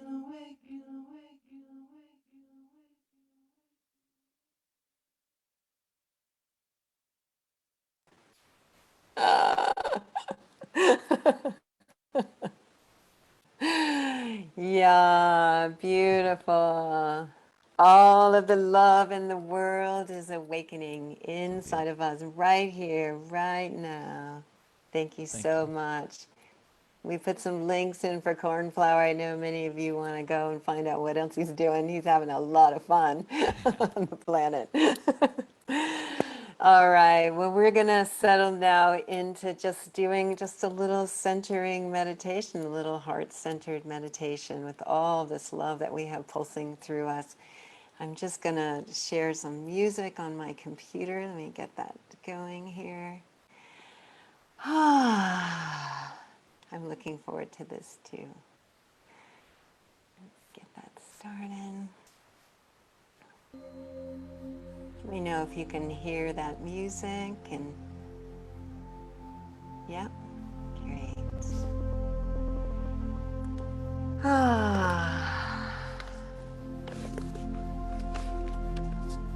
Maybe we can just go to gallery view, Scott, and we'll just all be sitting together here. And let's just start by putting our hands on our hearts.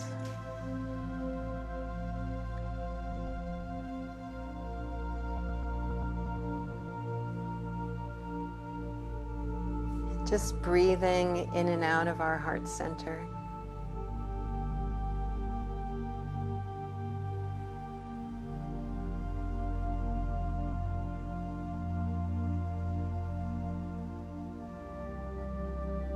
Allowing all this love and joy that we've been experiencing together here just to move beautifully in and out of your heart with your breath.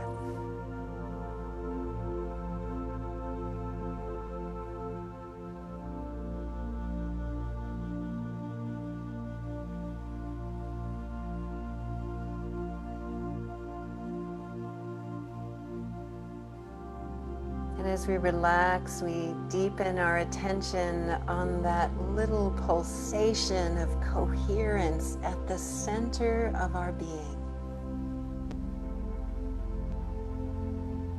It's the vibration of the imaginal cell that we are.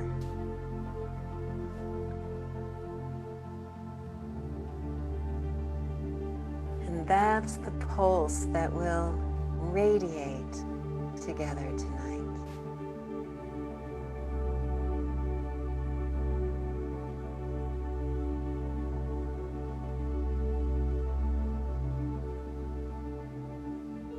Let yourself really attune to the unique frequency of this love that you are.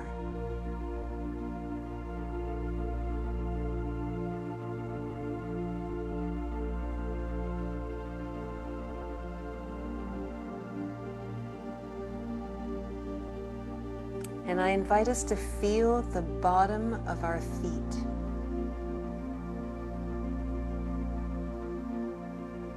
And feel the connection to this beautiful Mother Planet that is our home.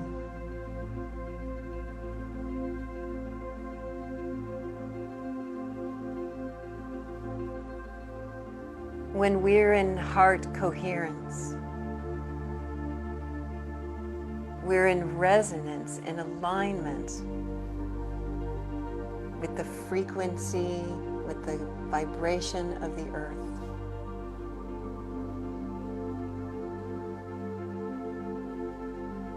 And so in this moment, as we send our love into this beautiful planet,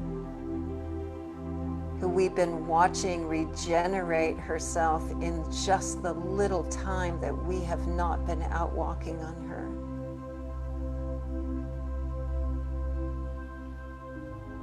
That we begin to trust the frequency, the pulsation of the earth, and to align our heartbeat with her heartbeat.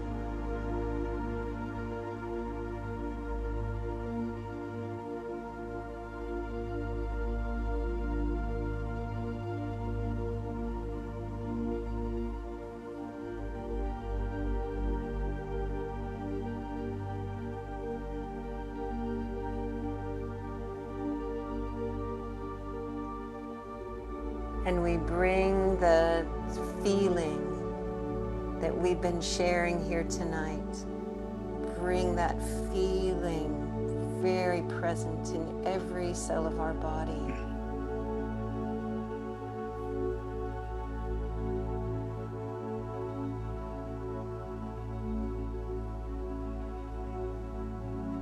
And from this coherent pulse, let's begin to radiate this loving, compassionate energy into first every cell of our own being, nourishing us.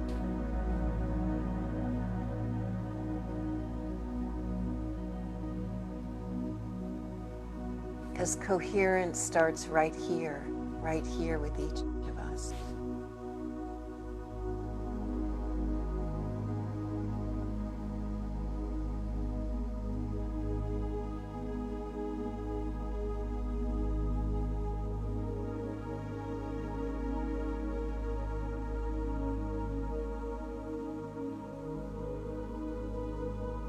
Now let's expand that pulse and that energy out into the environment all around you, into your home, into your garden, into your communities and cities.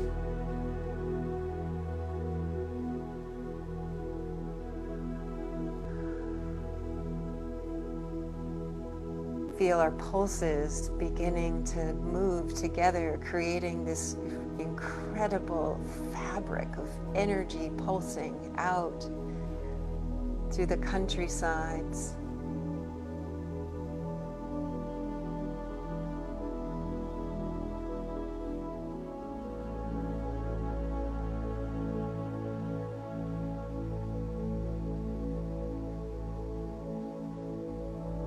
We feel our love and compassion going out to all of those who are on the front lines, helping those who are sick or unable to care for themselves. Thank you for your service.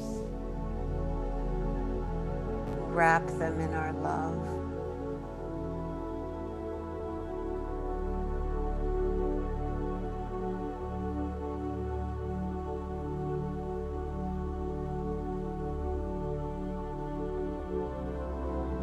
Now with another breath, let's feel this pulse, this wave, this beautiful sensation of love and care and compassion to envelop the entire planet. Not one thing left out of our love.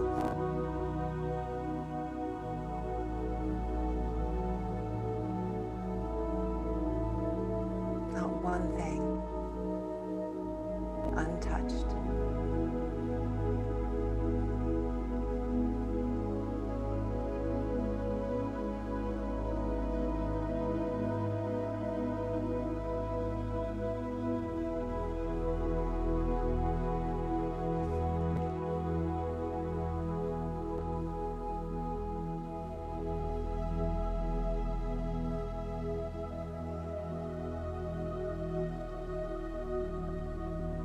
All the love in the world is awakening right now. The imaginal cells are all waking up, vibrating together, creating the body of the new. And no one can take this spirit away.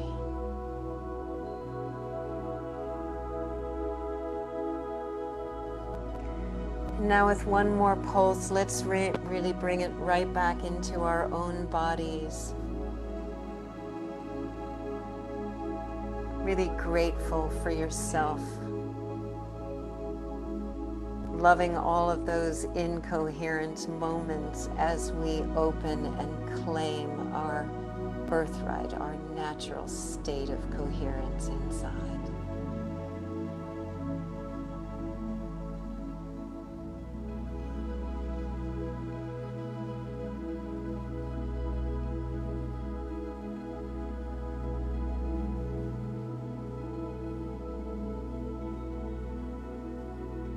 We always bring our love and compassion and care to ourselves first, and in doing so, we have the most profound impact in the world.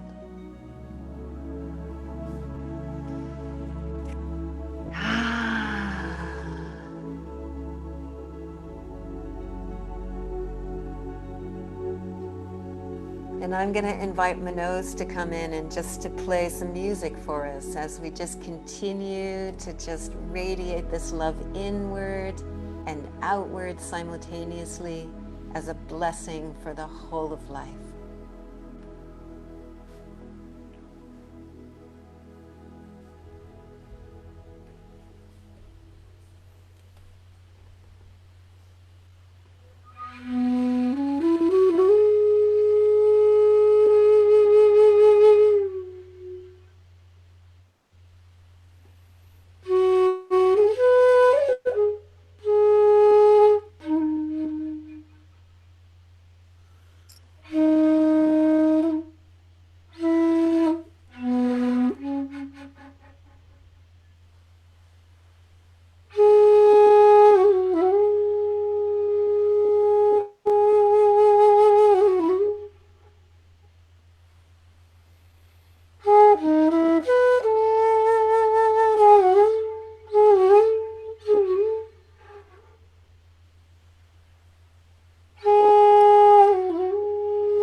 Om Shanti, Om Shanti, Om. Oh, I love you so much, Manoj. Thank you so much. Beautiful. Wow. Wow, beautiful.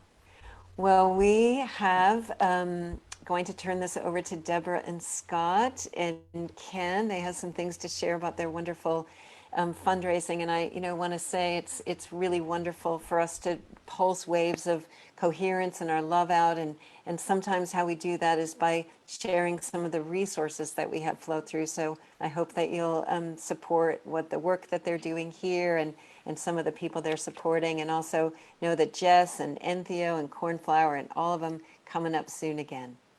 So Scott, thank you, and Deborah, happy to turn it over to you.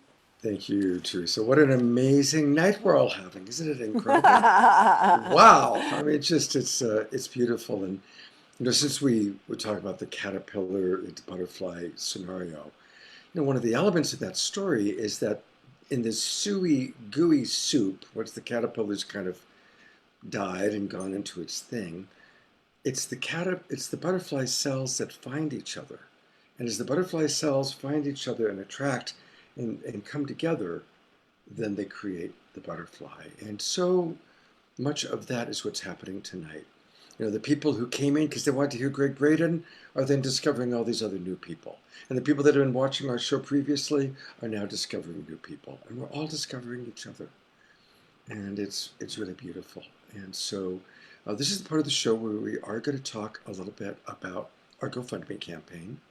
And I also wanted just to take a minute and let you know about another important part of this, and that is the Love Coach Academy, who's sharing, and one of the sponsors of this program, is my organization. And we provide free online webinars every day at 9 o'clock and 6 p.m. Pacific time.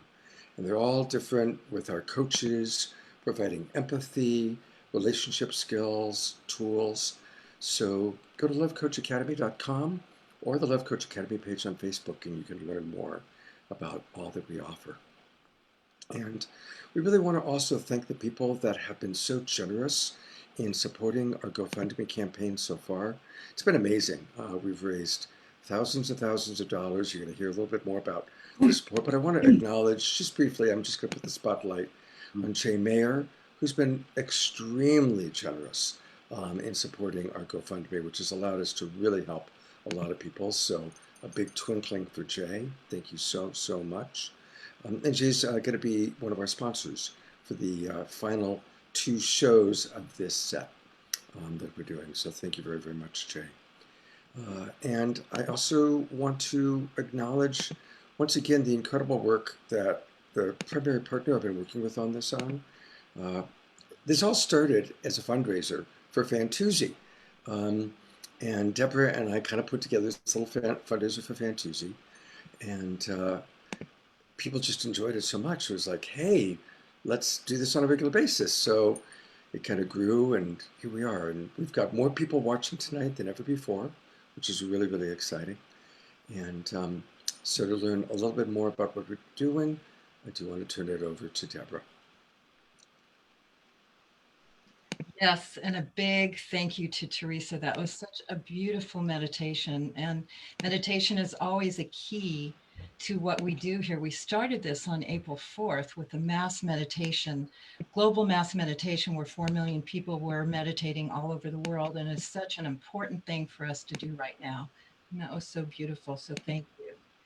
And like Scott said, we have a couple more shows, amazing shows we have planned. So next week, our theme is going to be Sacred Activism, Follow Your Heart. And as Greg said, we don't think this time is about sitting and waiting for things to shift outside. It's really when divine mission is coming through and you're getting your instructions from the divine of what you're supposed to do and how you're supposed to contribute to this shift right now, because this is a very highly activated evolutionary time. So that's going to be our theme next week. And we're inviting people that have really demonstrated that so strongly in their lives. Marianne Williamson is going to be with us. And of course, she ran for president, and she was the voice of all of us for such a difficult role, such a prominent role. We are also going to have John Robbins, who was the voice of the New Planet when he wrote his book, Diet for a New Planet. We're also going to have Andrew Harvey, who coined the meme sacred activism. We're also going to invite Nina Simons, who founded Bioneers and is still running Bioneers, a major conference for ecology that attracts people worldwide. And we're going to be honoring Lori Grace, who's an amazing eco-activist and on the forefront of election reform. So we're going to learn a lot about what people do to really cultivate that inner sacred activism and then bring it into action. And then we've got another amazing show on May 30th, and our theme is going to be co-creating our vision as the new normal. So we want to co-create our vision, not look to the media to tell us what the new normal is. We plan to do it together. And that's why if we all stand up together, if we all continue to collaborate, we can do that. And then we hope with your support, we're going to come back for a whole nother series and continue to have topics and bring amazing people, musicians, entertainers, and all of that, because we feel like this is such an important medium for us to work with. So we're committed to that. If you can support us, then we'll move forward. And how you do that is with the GoFundMe campaign. And we are using New Paradigm Consciousness in everything we do. So we are using the gifting economy, which means we gift this show to you. It's a gift from us. And then you can choose to gift back whatever's in your heart. But we're going to take those funds, which could be multiplied a lot as we all reach out to the world, and gift them back to some valuable organizations that are helping us right now that will then gift back into the community. So the rippling keeps happening with the gifting. So we're going to put the GoFundMe campaign in the chat box, but you can also go to the website GoFundMe and type in Global Peace Tribe, and you'll see our link. And Ken, our partner, has been finding these amazing organizations that we've been gifting, and he's going to share more about that now. So thank you, Ken. Let's see if am I muted or not? No, I'm not muted. Okay. So we're going to first start with Ashel, and he was our beneficiary from last week's fundraiser. And Essential Food Medicine, they take surplus foods and products that are going to be fated to be thrown away and transform them into fresh juice and soups and smoothies and natural medicines for free to most vulnerable populations. And I want to have Ashel talk to us for a minute and just tell us how you're doing.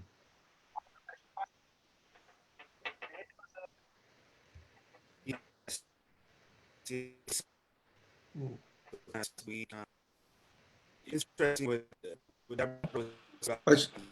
Ashel, your internet connection is not strong enough, so you're breaking up and we're not able to hear you.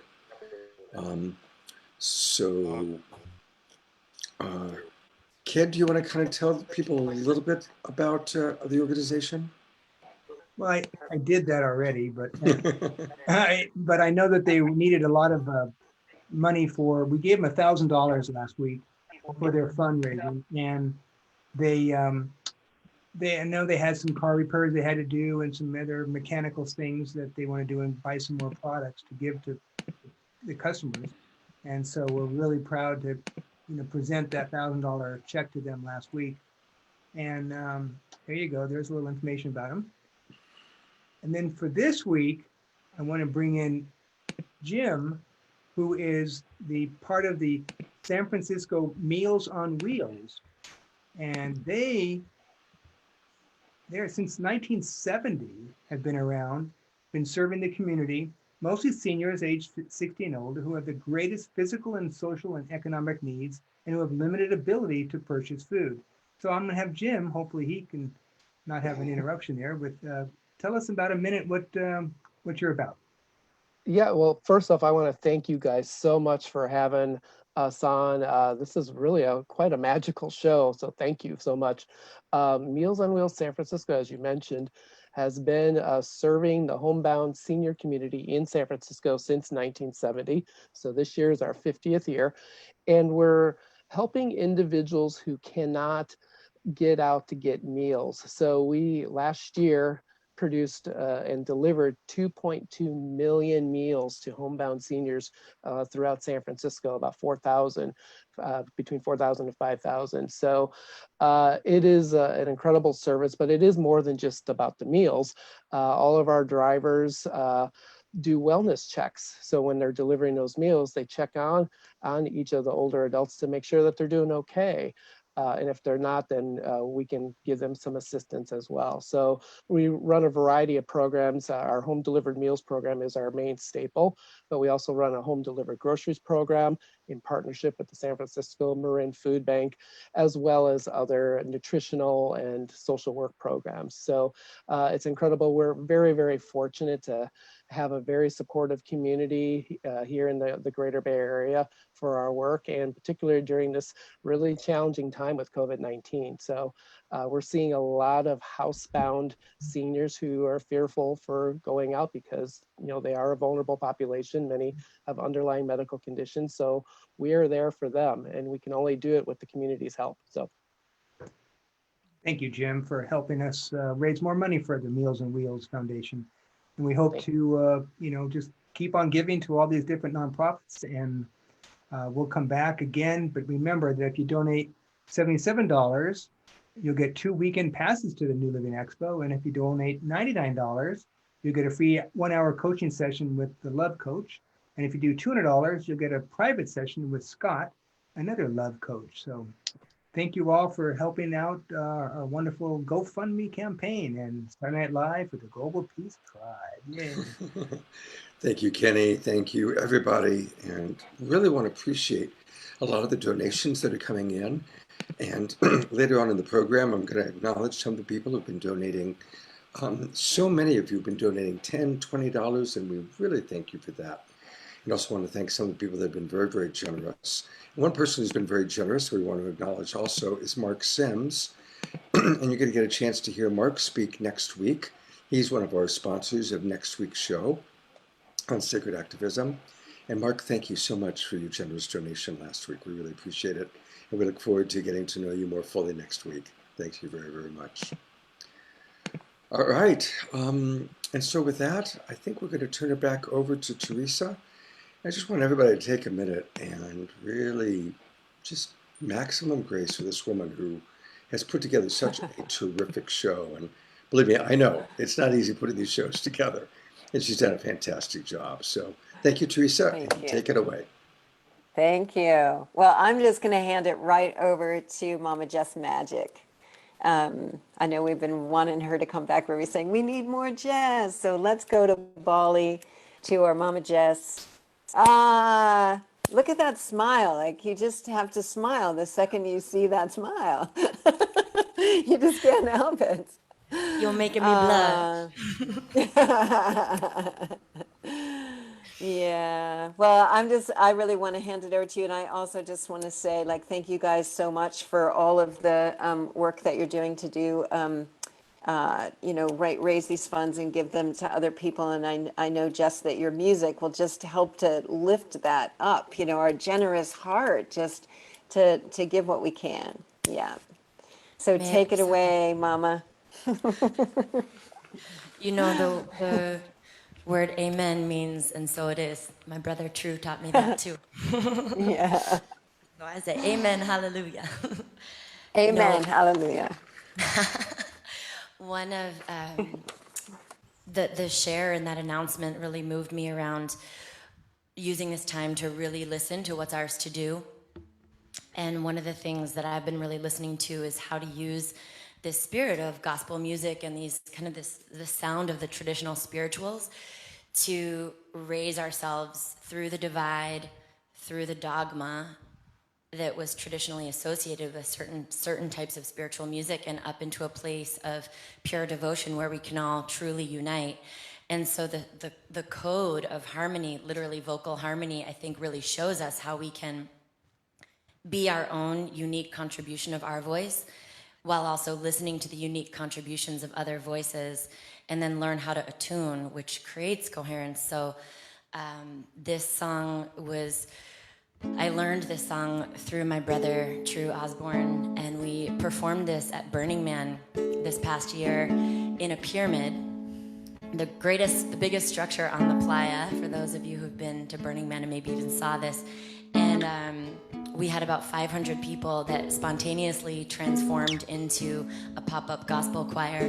And this song that we're about to share with you was one of the highlights of it. So I'll feed you the lyrics, and this is one of those moments where you don't have to think about how good you sound, because it's not about how good you sound. It's about how free you let yourself be as you sing and as you weave your voice into the harmonies that Jenna and I create. So find your own harmony, find your own tone, and let yourself just be set free inside of that.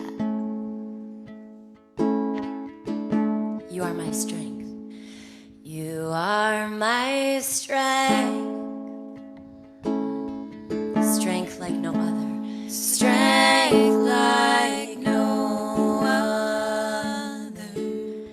Strength like no other. Strength like no other.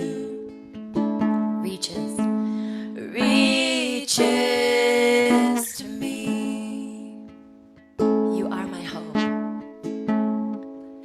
You are my hope. Hope like no other. Hope like no other. Hope like no other. Hope like no other. Reaches to me. Reaches to me. In the wholeness of your grace.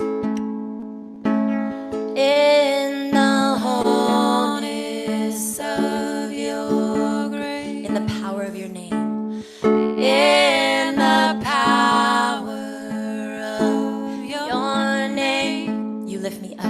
You lift me up. You lift me up. You lift me up.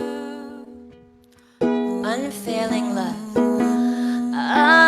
Unfailing love. Yeah, I'm a mama, sing it. Stronger than mountains. Yes, Andrea. Deeper than oceans. Deeper than the ocean. Reaches to me. Reaches to me. One more time, reaches to me. Reaches to me. We're gonna go through that whole thing one time so you can really let yourself sink into this. And let the you be anything that the you want the you to be. The you could be your inner child. The you could be your own heart. The you could be spirit. The you could be the planet, Pachamama. The you could be someone that you want to just feel more connected to right now. You are my strength. You are my strength. Strength like no other. A strength like no other. Strength like no other. Reaches to me. Reaches to me. You are my hope. You are my hope. Hope like no other. A hope like no other. Hope like no other. Hope like no other. Yes, cornflower, sing it. Reaches to me. Yes, Marshall. In the wholeness of your grace. In the wholeness of your grace. In the power. In the power of your name. Yes, my nose. You lift me up. Really feel it. You lift me up. You lift me up.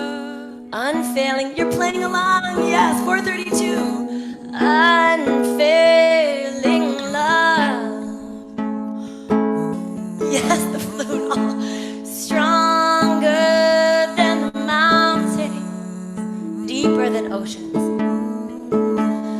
Deeper than the ocean reaches to me, reaches to me. Calling it in a little bit closer, reaches, reaches to me, reaches to me.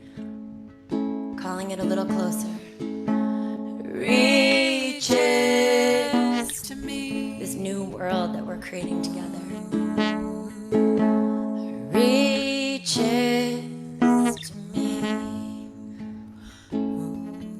What you want wants you, reaches to me. One more time, all together. Reaches to me.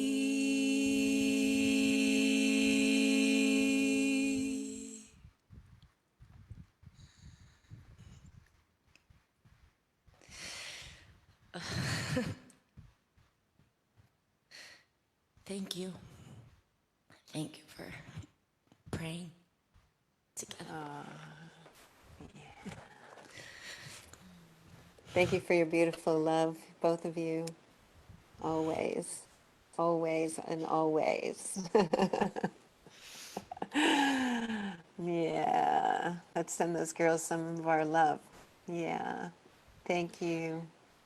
What you do here, Mama T, and this whole community by uniting science with spirituality, with community in these ways really does do something for us in terms of transcending separation and bridging worlds and realizing that those worlds are one. So I just honor what's happening here in such a real way. I feel it in a visceral level. It's really happening. So thank you so much. Yeah, it's really happening. Jess is going to be joining me for a virtual retreat that we're going to be hosting in August. She's going to be kind of like a co-MC along with David Lyon also that we're going to see, and we're going to bring in lots of music and beautiful things, and we're going to do this for 4 days straight. So imagine what's going to happen when we take an evening like this and we actually have some sustained pulsing going on. All right. So next up is Marshall Lefferts. Marshall is the author of an amazing new book, Cosmometry, Exploring the Holofractal Nature of the Cosmos, which is available on Amazon, and we'll put a link in the chat. He's a member of the board of directors of the Resonance Science Foundation and a faculty of the Resonance Academy. And he's an associate producer of the documentary Thrive, and is co-directing the visual effects for Thrive 2, which is coming out this year. And oh my, you guys are gonna love the visual effects of this film, because the hero in this film, where last time it was the tourist, the hero in this film is the unified field, as you can see behind Marshall there. And Marshall, it's just so great to have you on. Longtime beloved of mine and co-traveler on this journey, has certainly inspired the experience of coherence in me every day. Oh, indeed, so true, and likewise for me, Teresa. We continue to do so every day. And what a beautiful gathering tonight! What a blessing to be here with everybody, and to share in this space together. There's such a deep feeling current, the music that everybody's been bringing in, and all the words of wisdom and sharing. You can just feel it throughout our whole being, and really that's what it's all about. And that's what the integration of our mind, our hearts, our bodies, our physical bodies, that is the coherence that we're here to engender together. So thank you everybody for being here. And I'm really grateful to be here as well. So tonight I want to talk about the time we're in and the times we're heading towards. And it really appears we're in a time when questions are rising up everywhere at a magnitude that seems really to surpass available answers. There's just so many questions. And actually that's potentially a good thing, I think. The world as we knew it has, for the most part, come to an abrupt stop, really a cosmic pause, during which we have been given time for self and societal reflection. And within this moment of inner reflection and questioning is one of the greatest opportunities the human family has ever been given, I think. And that's a chance to evaluate how we're doing on this planet and consider the ways in which we can do even better as a whole. Now, clearly, a quick assessment tells us that we have some major issues to address if we are to pull out of the nosedive we've been on, inevitably leading towards environmental and socioeconomic systems collapse if we persisted with business as usual for much longer. And whether naturally occurring or as a result of human error or malicious intent, however this virus event came to be, it is certainly causing a profound pattern interruption, forcing us to put on the brakes of the train of human activity that was running headlong towards its own dead end, clearly so. And so at this time of the great pause of 2020, perhaps being in the chrysalis, as Greg talked about, we find ourselves at an inflection point, a bifurcation in the shared path of life. And we are faced with making vital choices that will define the quality of the human experience on Earth for generations to come. Every day, we're being overwhelmed really with information and memes and scenarios and agendas that range from the draconian mandates being peddled as the only chance of avoiding massive deaths and returning to some sense of normal life, which include the ideas of mandatory vaccination and vastly increased surveillance to trace, as they call it, our every move through microchipping and imposed installation of the 5G network. And then to the governments deciding like, now is a good time to admit, hey, guess what, everyone? UFOs are real. Great timing to throw that into the mix. And then also to calling forth the deeper presence of our beings as living embodiments and agents of love, joy, and peace in the world, as exemplified by tonight's gathering and the countless others arising everywhere in the same spirit. It is this spirit of centering ourselves in love, joy, and peace that is the foundation upon which we can and must address the big questions towering over us right now.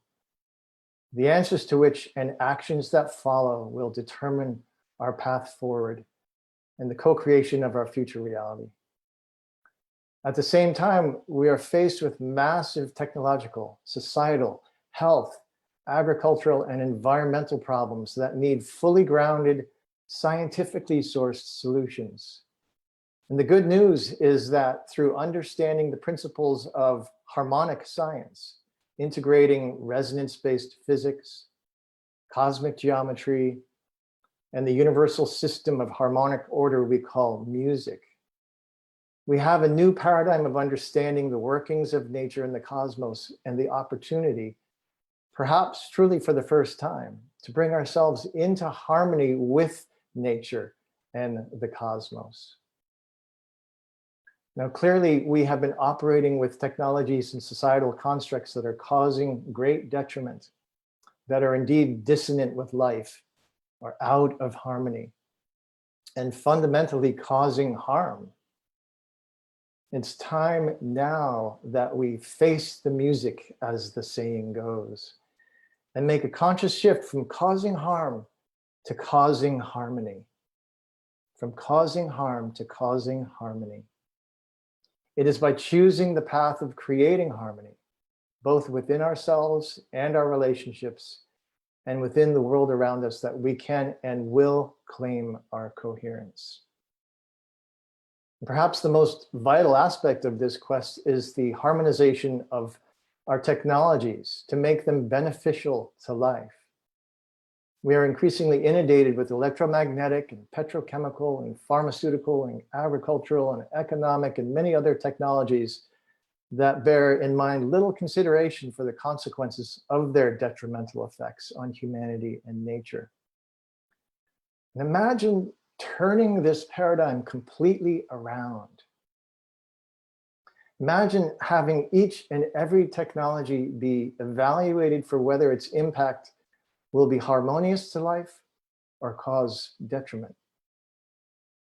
For example, in the realm of electromagnetic radiation, such as used in all radio and the cell phone and Wi-Fi and X-ray and now 5G technology, there was a meta-study of over 500 research papers conducted by 2 scientists in the Netherlands that identified which frequencies are beneficial to biological life and which are detrimental.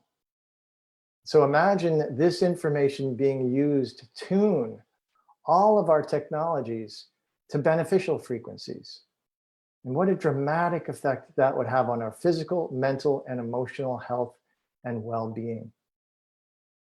So I believe that such a process of consciously harmonizing our technologies, founded upon resonance-based harmonic science, is not only humanity's great opportunity at this time, it is actually our greatest imperative if we are to claim and create a world that achieves stability, coherence, and a universal experience of peace on Earth. And so I say, let's choose this path of harmony at every level of our beings, now and forever going forward. I know I'm in, and I know all of you are in as well, because that's why we're all here. And I'm so grateful to be here with you on this journey and to celebrate being in harmony and bringing harmony into this planet, because really that's what we're here to do. And we know it in our hearts, we know it in our minds, and we actually know how to do it. And we have all that we need, and so much of what is needed in the transformation of our world technologically is already here and just needs to be released into the world. And it is coming soon. So thank you all. Thank you, Marshall, so much. And really, you saw some comments in there about Marshall's book. It's incredible. It really takes so much of the science of Nassim and so many others and makes it like really accessible for the regular guy, regular girl. And it's so important, Marshall, that you're getting your message out. Thank you so much. Oh, my pleasure. Thank you for Yeah. having me tonight. Love you. Thank you. Thank you. I'm going to bring Andrea up next. And I just want to acknowledge that we are running a little long on our time. Nobody's really gone over, but we just have such a full show. And so we have great stuff still coming up. We have more from Entheo. We have more for Cornfield. We have Earth Dance coming up with a prayer for peace. We have a nice kind of closing up of the evening. So stay with us. And let's bring Andrea on. And look at Marshall getting lots of love in there. Lots of love in there. Look at she's got her cosmometry book. I love that. Right on, so yeah, Andrea's the director of Art Crystal. She's managing the education and sales, and she's part of the Resonance Science Foundation and the Taurus Tech teams. And I just, I have a real commitment to some of these young women who are rising up, like Alma Entheo. You saw her earlier, and just that little bit of wisdom drop.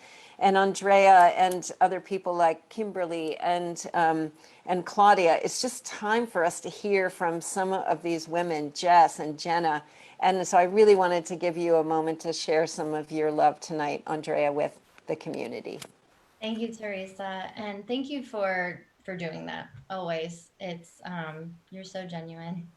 Thank you, and thank you, Global Peace Tribe, Global Coherence Pulse, and everyone for being here.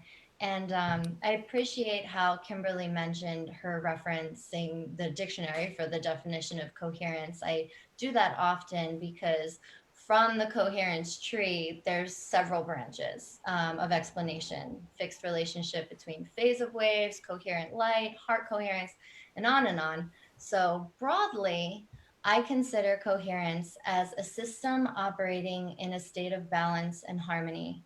An optimized state achieved through efficient and effective communication and information flow.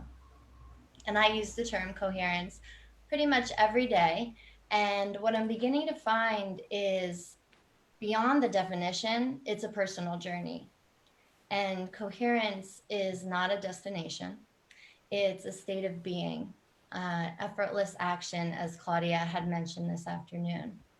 And to truly claim our coherence, we must commit to it as a journey. It's not always unicorns and butterflies. It's also acceptance of the circumstances that challenge us and meeting adversity from that heart-centered space. It's being flexible, adaptable, and rooted in our purpose.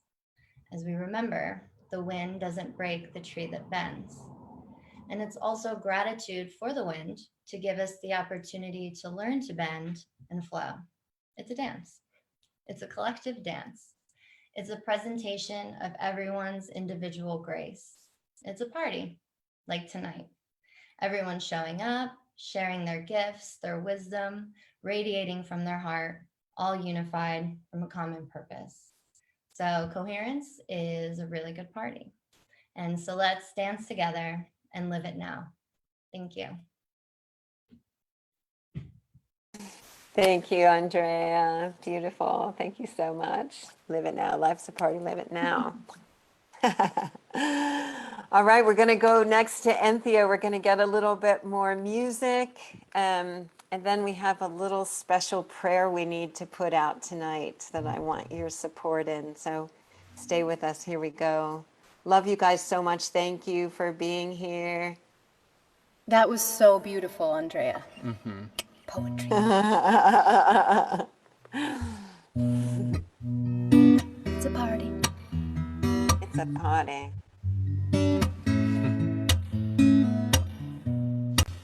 This is a song for the earth and the sun and the unity of everything.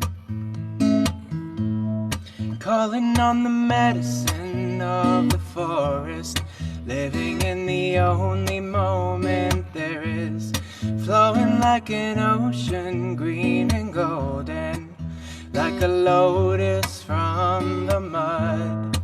She gives everything everyone needs to be free. Yes, she gives everything everyone needs to be free. So we can be all we can be, all we can be, all we can be. So we can be all we can be, all we can be, all we can be. Oh, breathe in the sunshine. Oh, fill up with the one life. Oh, bring on the impossible, living through the struggle to find it's ever more beautiful. Chair dance. Chair dance. Everybody chair dance. Ever more beautiful. You can also stand up if you want to. Get a cornflower. That's right. There's so much beauty everywhere. Even in the places I forgot to look. Don't despair. When you turn your gaze upon all that fertility, it's like dark soil. It gives birth to something beautiful, so much more beautiful. If I can go from causing harm to causing harmony, I'm looking at the dissonance inside of my own being and taking responsibility for what is mine to turn around and open up and look out that new door, like gaze upon what's possible when we remember. So I'm gonna pass it on to you, pass it on to you. 'Cause we just gotta be all we can be, all we can be, all we can be. So we can be all we can be, all we can be, all we can be. Oh, breathe in the sunshine. Oh, fill up with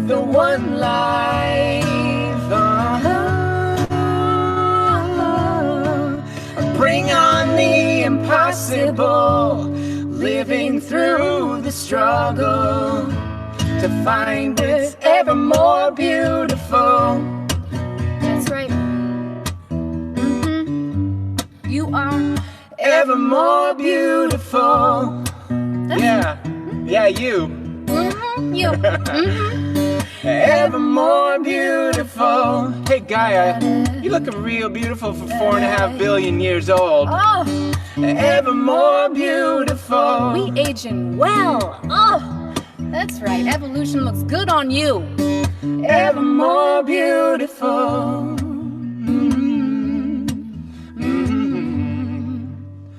Ever more beautiful.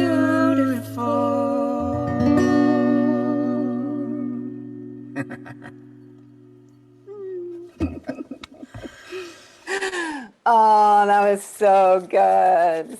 That was so good. Do you know, Alma just freestyles like that. She doesn't have a plan until she opens her mouth, and then all of a sudden this magic comes out. Girl. Those two, he just held off on you. Yeah. He's a good freestyler, but nobody matches you, Mama. You can just take that in. All right, well, keep it rolling. All right. Yeah, here we go. So next up, we have a few more really juicy things that will bring us down with Earth Dance coming in with a prayer for peace. But we have David Lyon first. Kind of bring him back on. We're going to see how else he's going to blow our minds. What's going on, everybody? Good to be back. So, yeah, this time for this set, I really felt more to speak magic. We did some entertainment, we did some performance magic, but right now my heart was really just feeling called to just share a few things and speak some magic into our vibrations and our lives along the theme of coherence. Because there's a lot of things going on the planet right now. A lot of people are in chaos. There's a lot of people who are thriving. And one of the things that I've most realized throughout my life, and the message that I've been continuously sharing, is the importance of really getting in tune with our spirits during this time. Because ultimately what I see is the purpose for everything happening on the world right now. The higher purpose I really see is unity, right? We're all being brought into greater forms of unity. There's greater forms of togetherness. The planet's healing itself. Even though we're all in quarantine in our chrysalis, kind of like a cocoon, there's so much more togetherness happening now than I've seen even when we weren't in quarantine, right? There's new generosity-based systems. So these are some really magical times. And so I just wanted to speak a little bit into the idea that I call living magic, and that for me, that's my movement. For me, living magic is the opposite of living struggle. And so just wanted to shine some light for, whoever might need a little bit of a magical message, just with the idea of what it takes to really tune into our spirit. Because a lot of time it's talked about, and, there's meditation and there's all these things that we could use as tools. But what I love to explore is how is it that we can constantly live in flow and in synchronicity and experience that state of living magic versus living struggle, right? And so one of the two very key tools that I always suggest to everybody is I recently did a shine challenge with my channeling group, and it was a 7-day shine challenge where the idea of the shine challenge was for 7 days to listen to nothing else other than your intuition and your inspiration. Nothing else. Your intuition and your inspiration for 7 days. If it wasn't intuitive, if it wasn't inspired, you don't do it whatsoever. And the effect, which was so beautiful, at first people were like, oh no, twist my arm, you're going to make me listen to my inspiration. But of course, certain challenges come up when, the smaller mind or the ego, has, let's say, guilt kick in or wanting to please.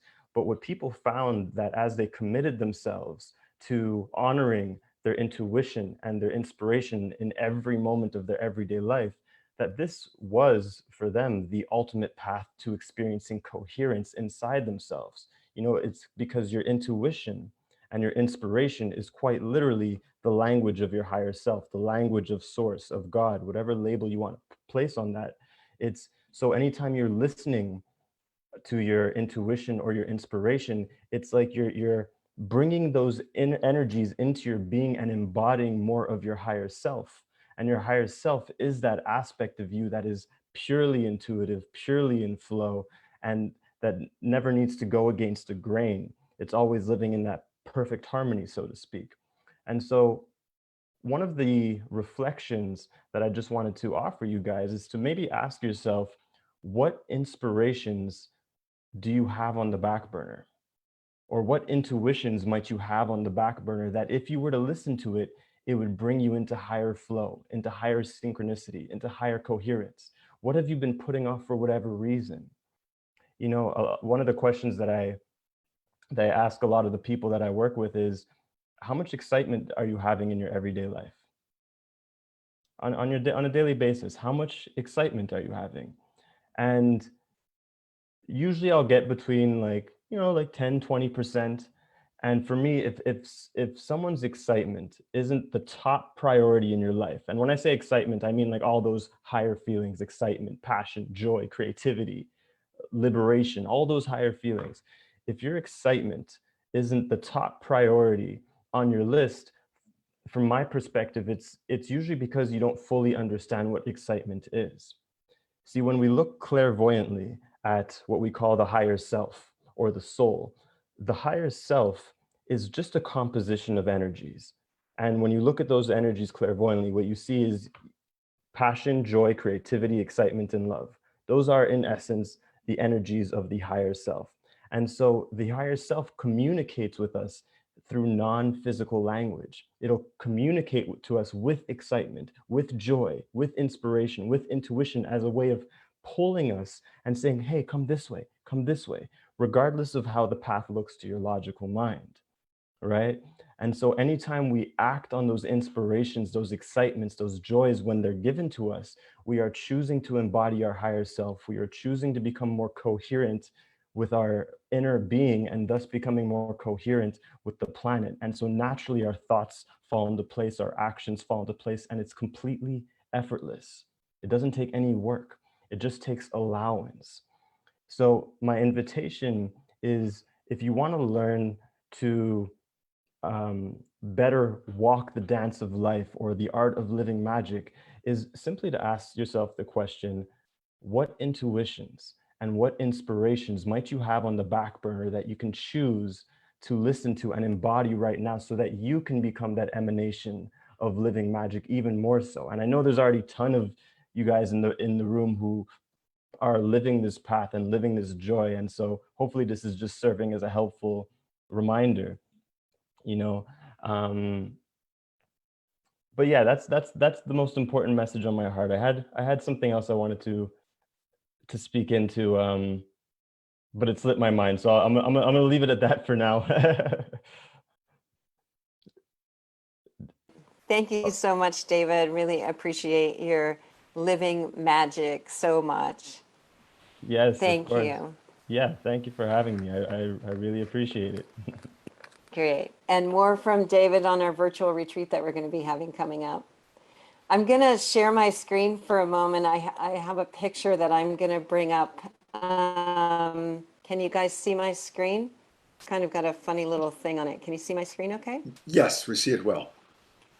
So I got a text from Nassim right before we got started today, and I was going to play a short little video of his, but we have lots of videos of Nassim, and I think this is a more important thing for us to do at this moment. He wrote me and said that his mom has COVID-19, and she's stuck in a nursing home, has 103 fever tonight, and he's not sure she's going to make it through. So I thought it'd be much better for us tonight, instead of listening to Nassim's recorded video, that we just take a moment of silence together. And this is his mom and his sister and Nassim when he was young. And let's send her our love and blessings and Nassim and all of their family, just in a moment here of silence together and reverence.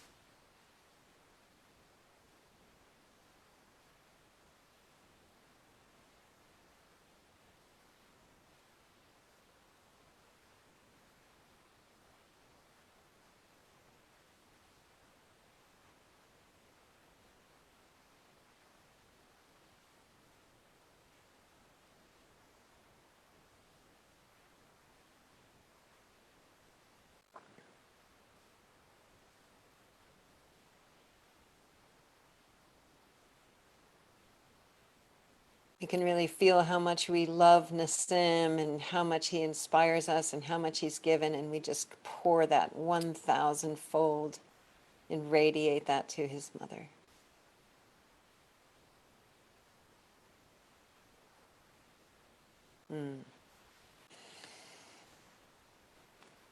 Thank you so much, everyone. Thank you for that, and I'll be texting him, see if we can get an update on how he's doing, but just really thank you for those blessings.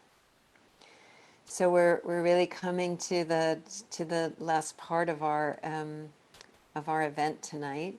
I'm just super excited. Thank you, everyone, for hanging in there. We've gone a little bit over, and for bringing your love and magic and energy and joy and love. And I want to hand it over to Sandra Hay, Michael Gosney from Earth Dance. They're going to just share a little bit and then do the prayer for peace. And then we'll close up with Cornflower taking us out with a little more groovy music before we hand it back to Deborah and Scott and Ken. Sandra, you look beautiful tonight, as always. Whoops, I think, there you go. Oh, yeah. Okay. Wow. Well, blessings on Nassim and his mother. And wow, that was out of left field. And, may she just have the vitality that she needs to be able to stay the course here tonight. Yeah. And many blessings to her. And I'm just thankful to be part of this experience. Everybody has been so inspiring. My heart is just like, whew. And it's an honor that we're all getting to share this time together and really feed the field in the way that it's being fed tonight. And for me, this is a real alignment of many years of all of our independent paths coming together in a confluence of divine synchronicity, and it's beautiful. And I'm very grateful, and I'm here and honored to represent 24 years of the Earth Dance Synchronized Festival for Peace, which occurs at multiple locations every September 21st on the International Day of Peace. And all the events contribute to local charities celebrating peace, social justice, sustainability, through music, dance, and community. And it's been such a joy to be able to have this as a mission, to be able to be assigned to bring joy into the field. So that's part of the Earth Dance assignment and mission, is to bring celebration and joy and awakening creative intention into the field. And we've collaborated with many of the groups involved with us, the mostest, Deborah Juicy, Marvelous Harmony, which for over 30 years opened up in June, the summer event of the festival season, and Earth Dance bookended closing of the season in September. Be partners in this kind of accordion of compressing festivals and love and creativity, and just want to salute you, Deborah, for all the work that you've done for so many years. And it's great to see you continuing it and be part of it.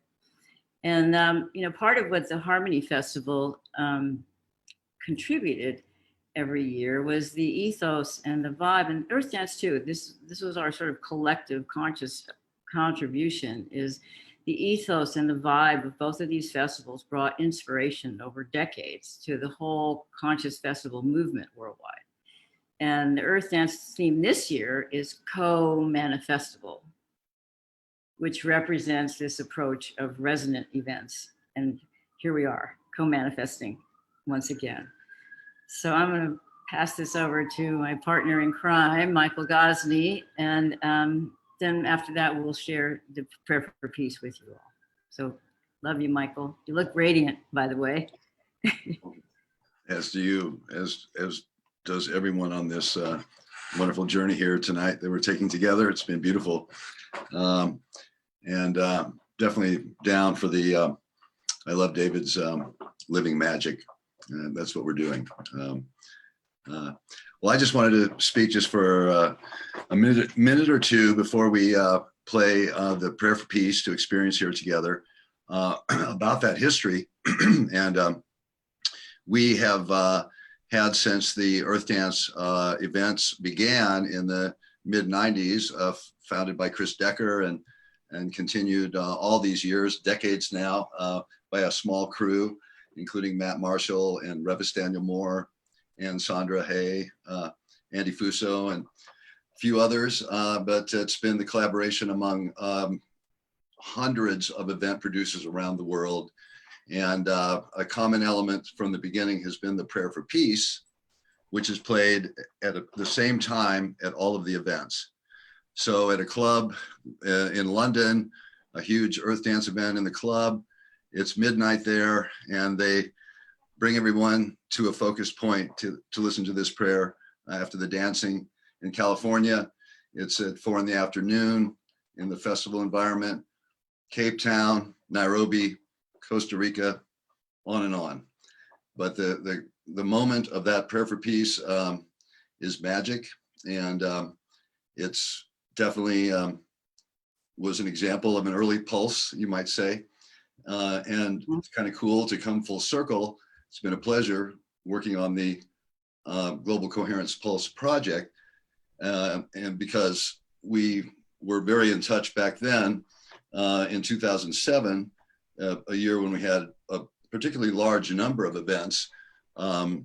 We also did an extended global Om that year. So we continued the 2-minute prayer for peace for another 8 minutes with a global Om among these hundreds of events. And so Roger Nelson, who had co-founded the Global Consciousness Project based in Princeton with Dean Radin of IONS, contacted us, and he'd been tracking events, large events, to see if they registered on the system. And this was so dramatic that year that he reached out to us. So anyway, we went on to actually work with Roger and developed an app called the Earth Mind Meter. And it would give a visual readout, a little needle going back and forth, showing when moments of mass attention, emotional attention on one thing occurred in the planetary consciousness. You see it on the GCP, but it's kind of esoteric, and so giving a visual readout. Well, the current work of HeartMath and what we're doing with Global Coherence Pulse and their broader work with GCI and the app that you can get on the phones, this is the current state of the art of science and consciousness coming together. It's a wonderful time, a poignant moment. And so just a final note, in addition to the coordination of the event around the world each September, Earth Dance Global, which is earthdanceglobal.com, we're involved in a number of events and initiatives, and we'd love to be in touch with you all more. So please sign up for our mailing list at the website there. And so now we're going to experience just one of the 2019 Earth Dance Prayer for Peace events. In this case, it's Earth Dance Maui. So let's check it out. We are one global family, all colors, all races, one world, united. We dance for peace and the healing of our planet Earth. Peace for all nations, peace for our communities, and peace within ourselves. As we join all dance floors across the world, let us connect heart to heart. Through our diversity, we recognize unity. Through our compassion, we recognize peace. Our love is the power to transform our world. Let us send it out now.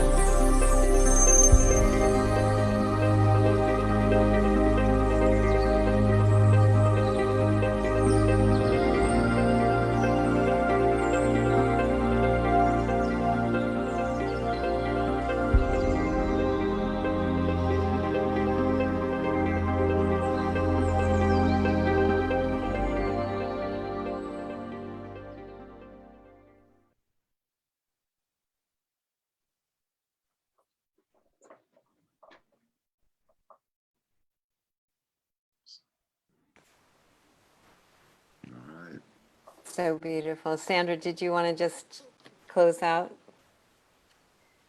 There's the link to Earth Dance there. Yeah. Yeah. You know, it's been going on for 24 years, and every time I hear that, my heart just gets really fluttery because it expands so much to be able to be connected in the heart throughout the whole planet with people that are celebrating at the same time.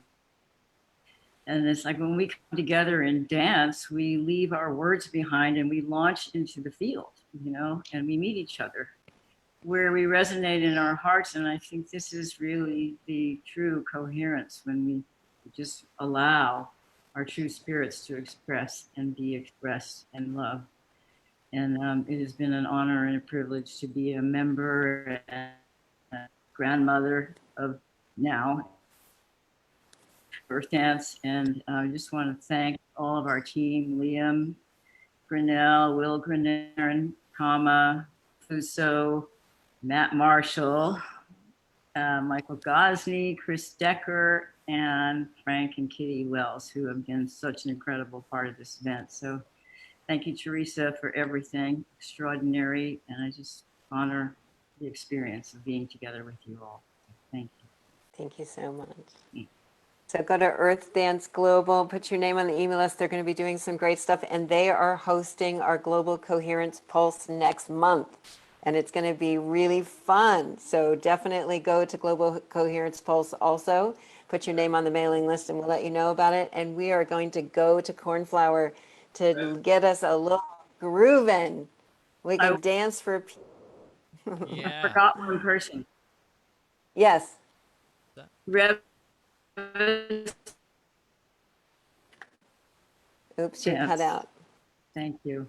Oh, am I still cut out? Okay. You're good. Cool. All right, Cornflower. Thank you. Thanks for hanging in there. Yeah, I've loved this evening. It's been very special, and I can feel the wave that's built from the one that I was on a few weeks ago, and what's being conjured here, and how everybody's coming together, and it's like we're getting it each time deeper, and I love that. And I think David Lyons said, you know, for all of you who are already doing it, this is a nice reminder. And I feel like we all need reminders, and that's what these are for. That's what, you know, I do my music for. That's what each of these presenters, why they offer over and over again the same information that evolves and grows and deepens, because we all need these reminders, and it's just such a gift to be a part of this. So thank you all so much. So my song for you tonight is called Receive, and I like to open it up with a beautiful quote from Gary Zukav. So here we go. In other words, creating authentic power is learning to distinguish within yourself the difference between love and fear, and then choosing love no matter what.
That's why I breathe.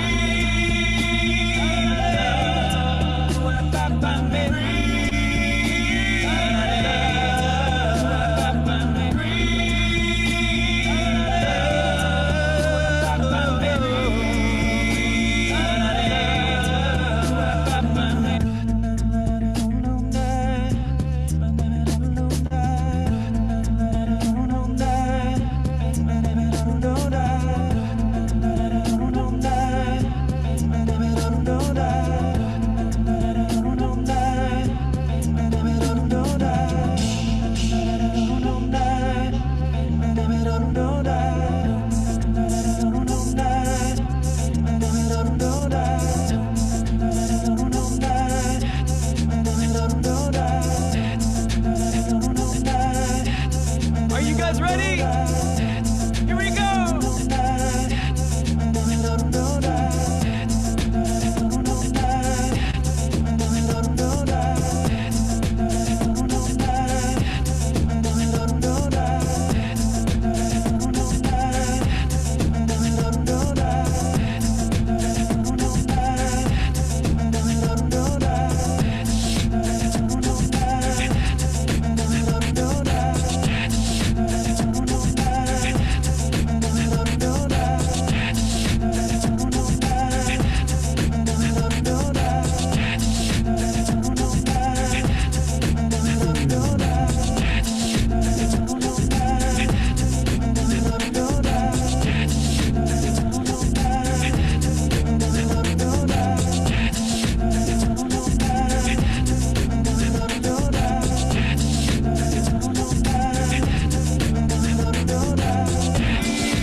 Yeah.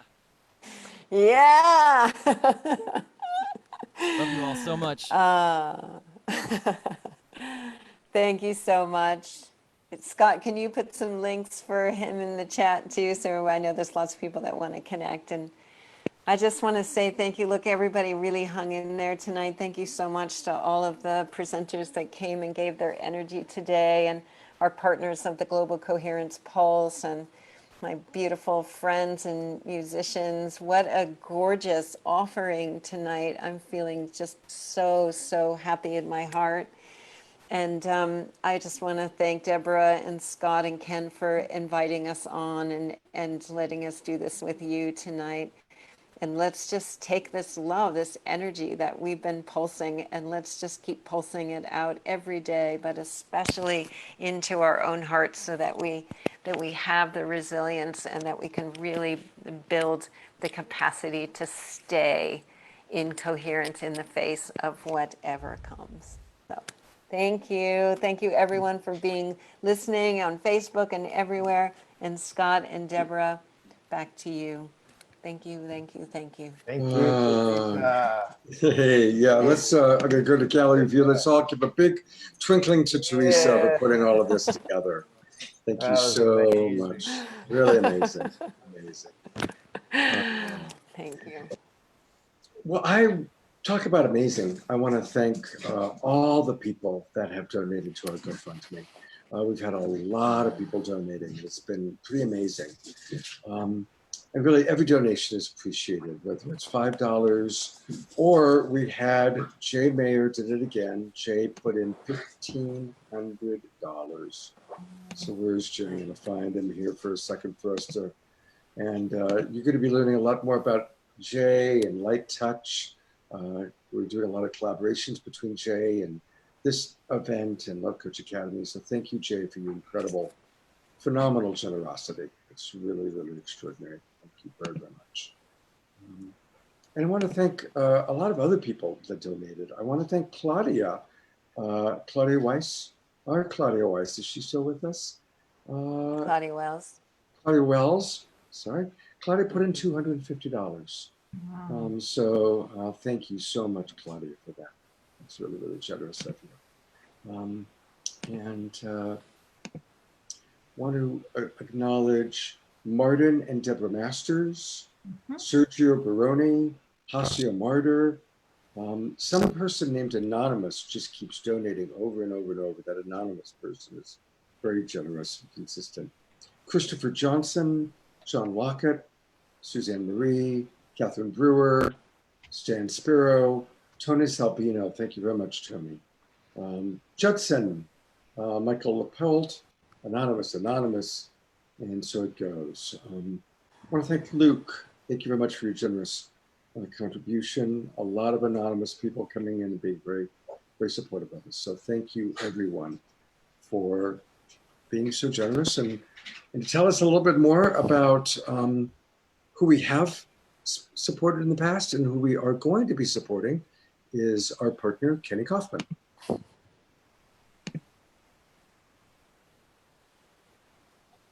You're on, Ken. Okay, so this week we also have, what was it, media? I think it's, look at the document here. It's the Healing Clinic, but I don't think they're here to talk about it. So they're a collective that brings healing energy and work to people who can't afford it. It's community-based, and it basically, there you go, there's some pictures. Let me get, I lost my, I lost my notes there. Let's see if I can get out of here. Hang on just a sec. I can jump in for you a second. The Healing Clinic Collective has a very intentional mission, healing with the people. The vision is to walk their missions and to share gifts and medicines with others in reciprocity towards Great Spirit. They do a lot in terms of supporting domestic violence survivors, sexual assault survivors, people in recovery, rehabilitation, previously incarcerated, the overworked and undercared for, low income and undocumented. Right. They do a lot of really, really great work. And we certainly, you can learn more about their healing clinics. And if you go to healingcliniccollective.net, that's the website that I just pulled up right now for us, Kenny. Thank you, thank you. And they're our beneficiary for this week. Last week we had Ashina, but she didn't chime in, and we wanted to have her say, what she's doing some great work with the money that we gave her from last week, another $1,000. But she didn't get a chance to join us tonight. So maybe she'll come in next week and just, say her gratitude. Otherwise than that, what a long show, and people, over 300 people still with us. That's just amazing at 10:30 at night. What a team, what a team. You guys pull it off each week better and better. So hey, we're going to give Ashell another shot. Ashell is somebody we supported earlier. You saw the wonderful work that his organization was doing. And Ashell, we're going to have you play a little bit later after people come on.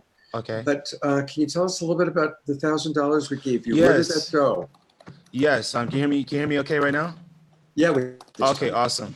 Yeah. So with Essential Food and Medicine, essentially what we do, we take the surplus from the food waste from the food system here in West Oakland and Oakland, and from local farmers as well, and we transform that into healthy juices, soups, smoothies, and also medicines. So we have an affiliate garden project as well, where we are growing the medicines that we need for this time. The elders are saying we need the rose, the calendula, all of that. And then we're making medicines out of it and creating gardens, working with the community in that way to deliver that to the most vulnerable people in our community, people in encampments, people, the elderly community, the immune compromised.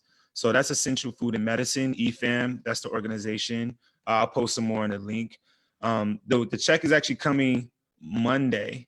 So I talked to Wanda today, and we've just been in the field so much that when somebody spoke about the sacred activism, I remember exactly early on in the conversation with COVID, I was sitting down and I was realizing I had to sit still, very still, and meditate in the morning to get the instructions.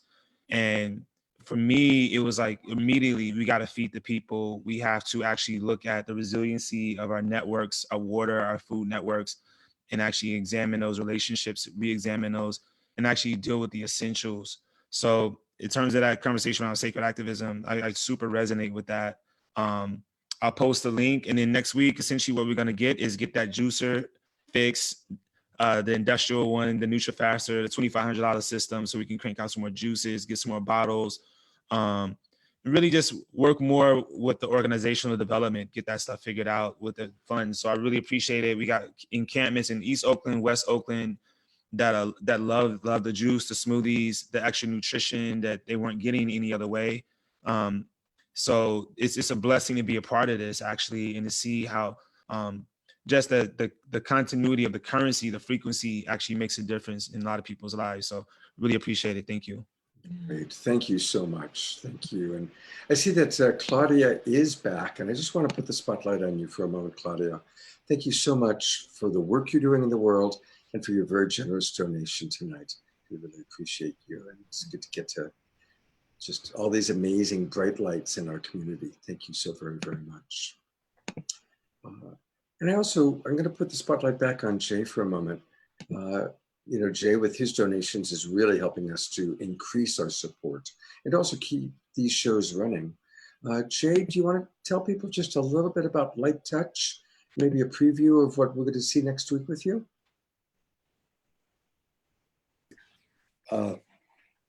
Light Touch, can you hear me? Yeah, we hear you great. First, I want to thank you. You do such a great job. You're really born to do this. And thank you, Deborah, for putting it all together. And Light Touch it's an opportunity to send an electromagnetic signal to your own brain, or to send it out with your partner for perfect love, for exponential financial blessings, to heal your marriage, for success, to heal your children. And it's a really big thing that we're actually planning on going viral with very, very, very soon. And we're merging with the Love Coach Academy, and they're going to be handling the influx of the calls with their trained, excellent counselors. So this is what Light Touch is needed, and I'm just really thankful. I consider it a divine appointment. Thank you very much, Jay. And I just want to acknowledge how awesome. Look at this gallery. Looks like everybody's still with us. You know, I mean, Greg Braden, who was like our first person, is still with us. Manos, our first musician, is still with us. And that really touches my heart. You know, it's like, what an amazing community we all get to be a part of.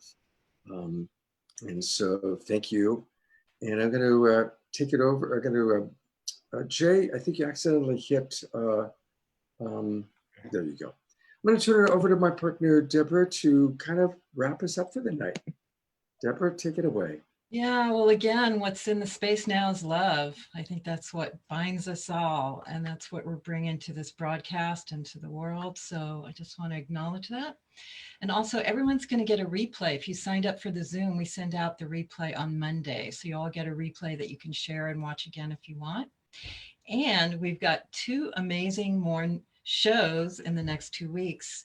Next week is going to be Sacred Activism, Follow Your Heart. We have Marianne Williamson, John Robbins, Nina Simons of Bonnet Pioneers, Andrew Harvey, who coined the phrase, Lori Grace, we're going to be honoring her, and incredible music with Larissa Stowe, Sasha Rose, Human, and amazing comedy with Alicia Dotner.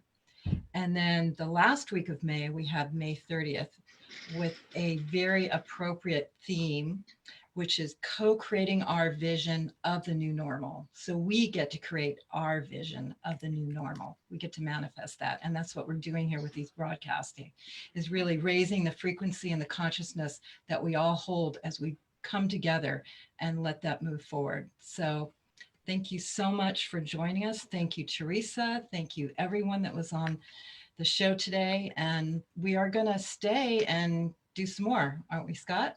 You know, honestly, we haven't had too many people asking to come into the room, so I thought it might be nice for Michelle maybe to do, if you still want to, Michelle, to do one Yeah. last little musical piece to kind of put us all to sleep, send us all to bed. Okay, cool. Yeah, thank you so much. And yeah, the song is called Water. And you got So your new camera on, Parker. yeah. Am I good? You see me? Not yet. You can't see me? No. Yeah. There you are. Now we can. Oh, okay. There we are. There you go. All right.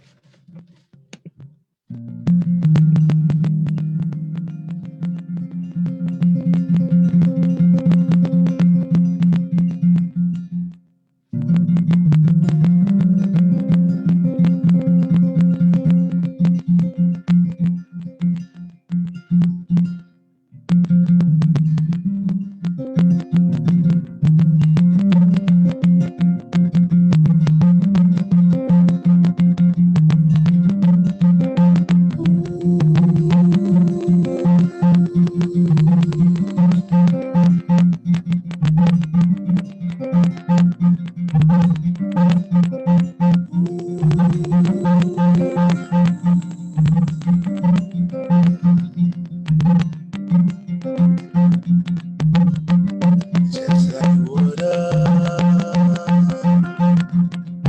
rushing through the land. You're the stream, sure you find your way. Just like water, wash away the pain. You're the stream, yeah. Sure you find your way. You're alive.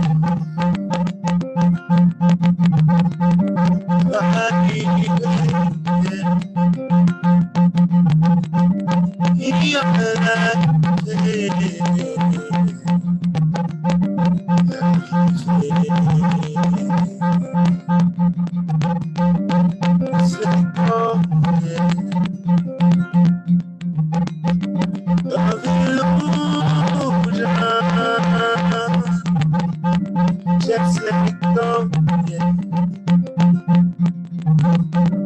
Of confusion, just like water, reflecting the moonlight, healing the wounds right now, yeah. Purify our souls, just like water. Wash away the pain. Healing the wounds right now. Purify our souls.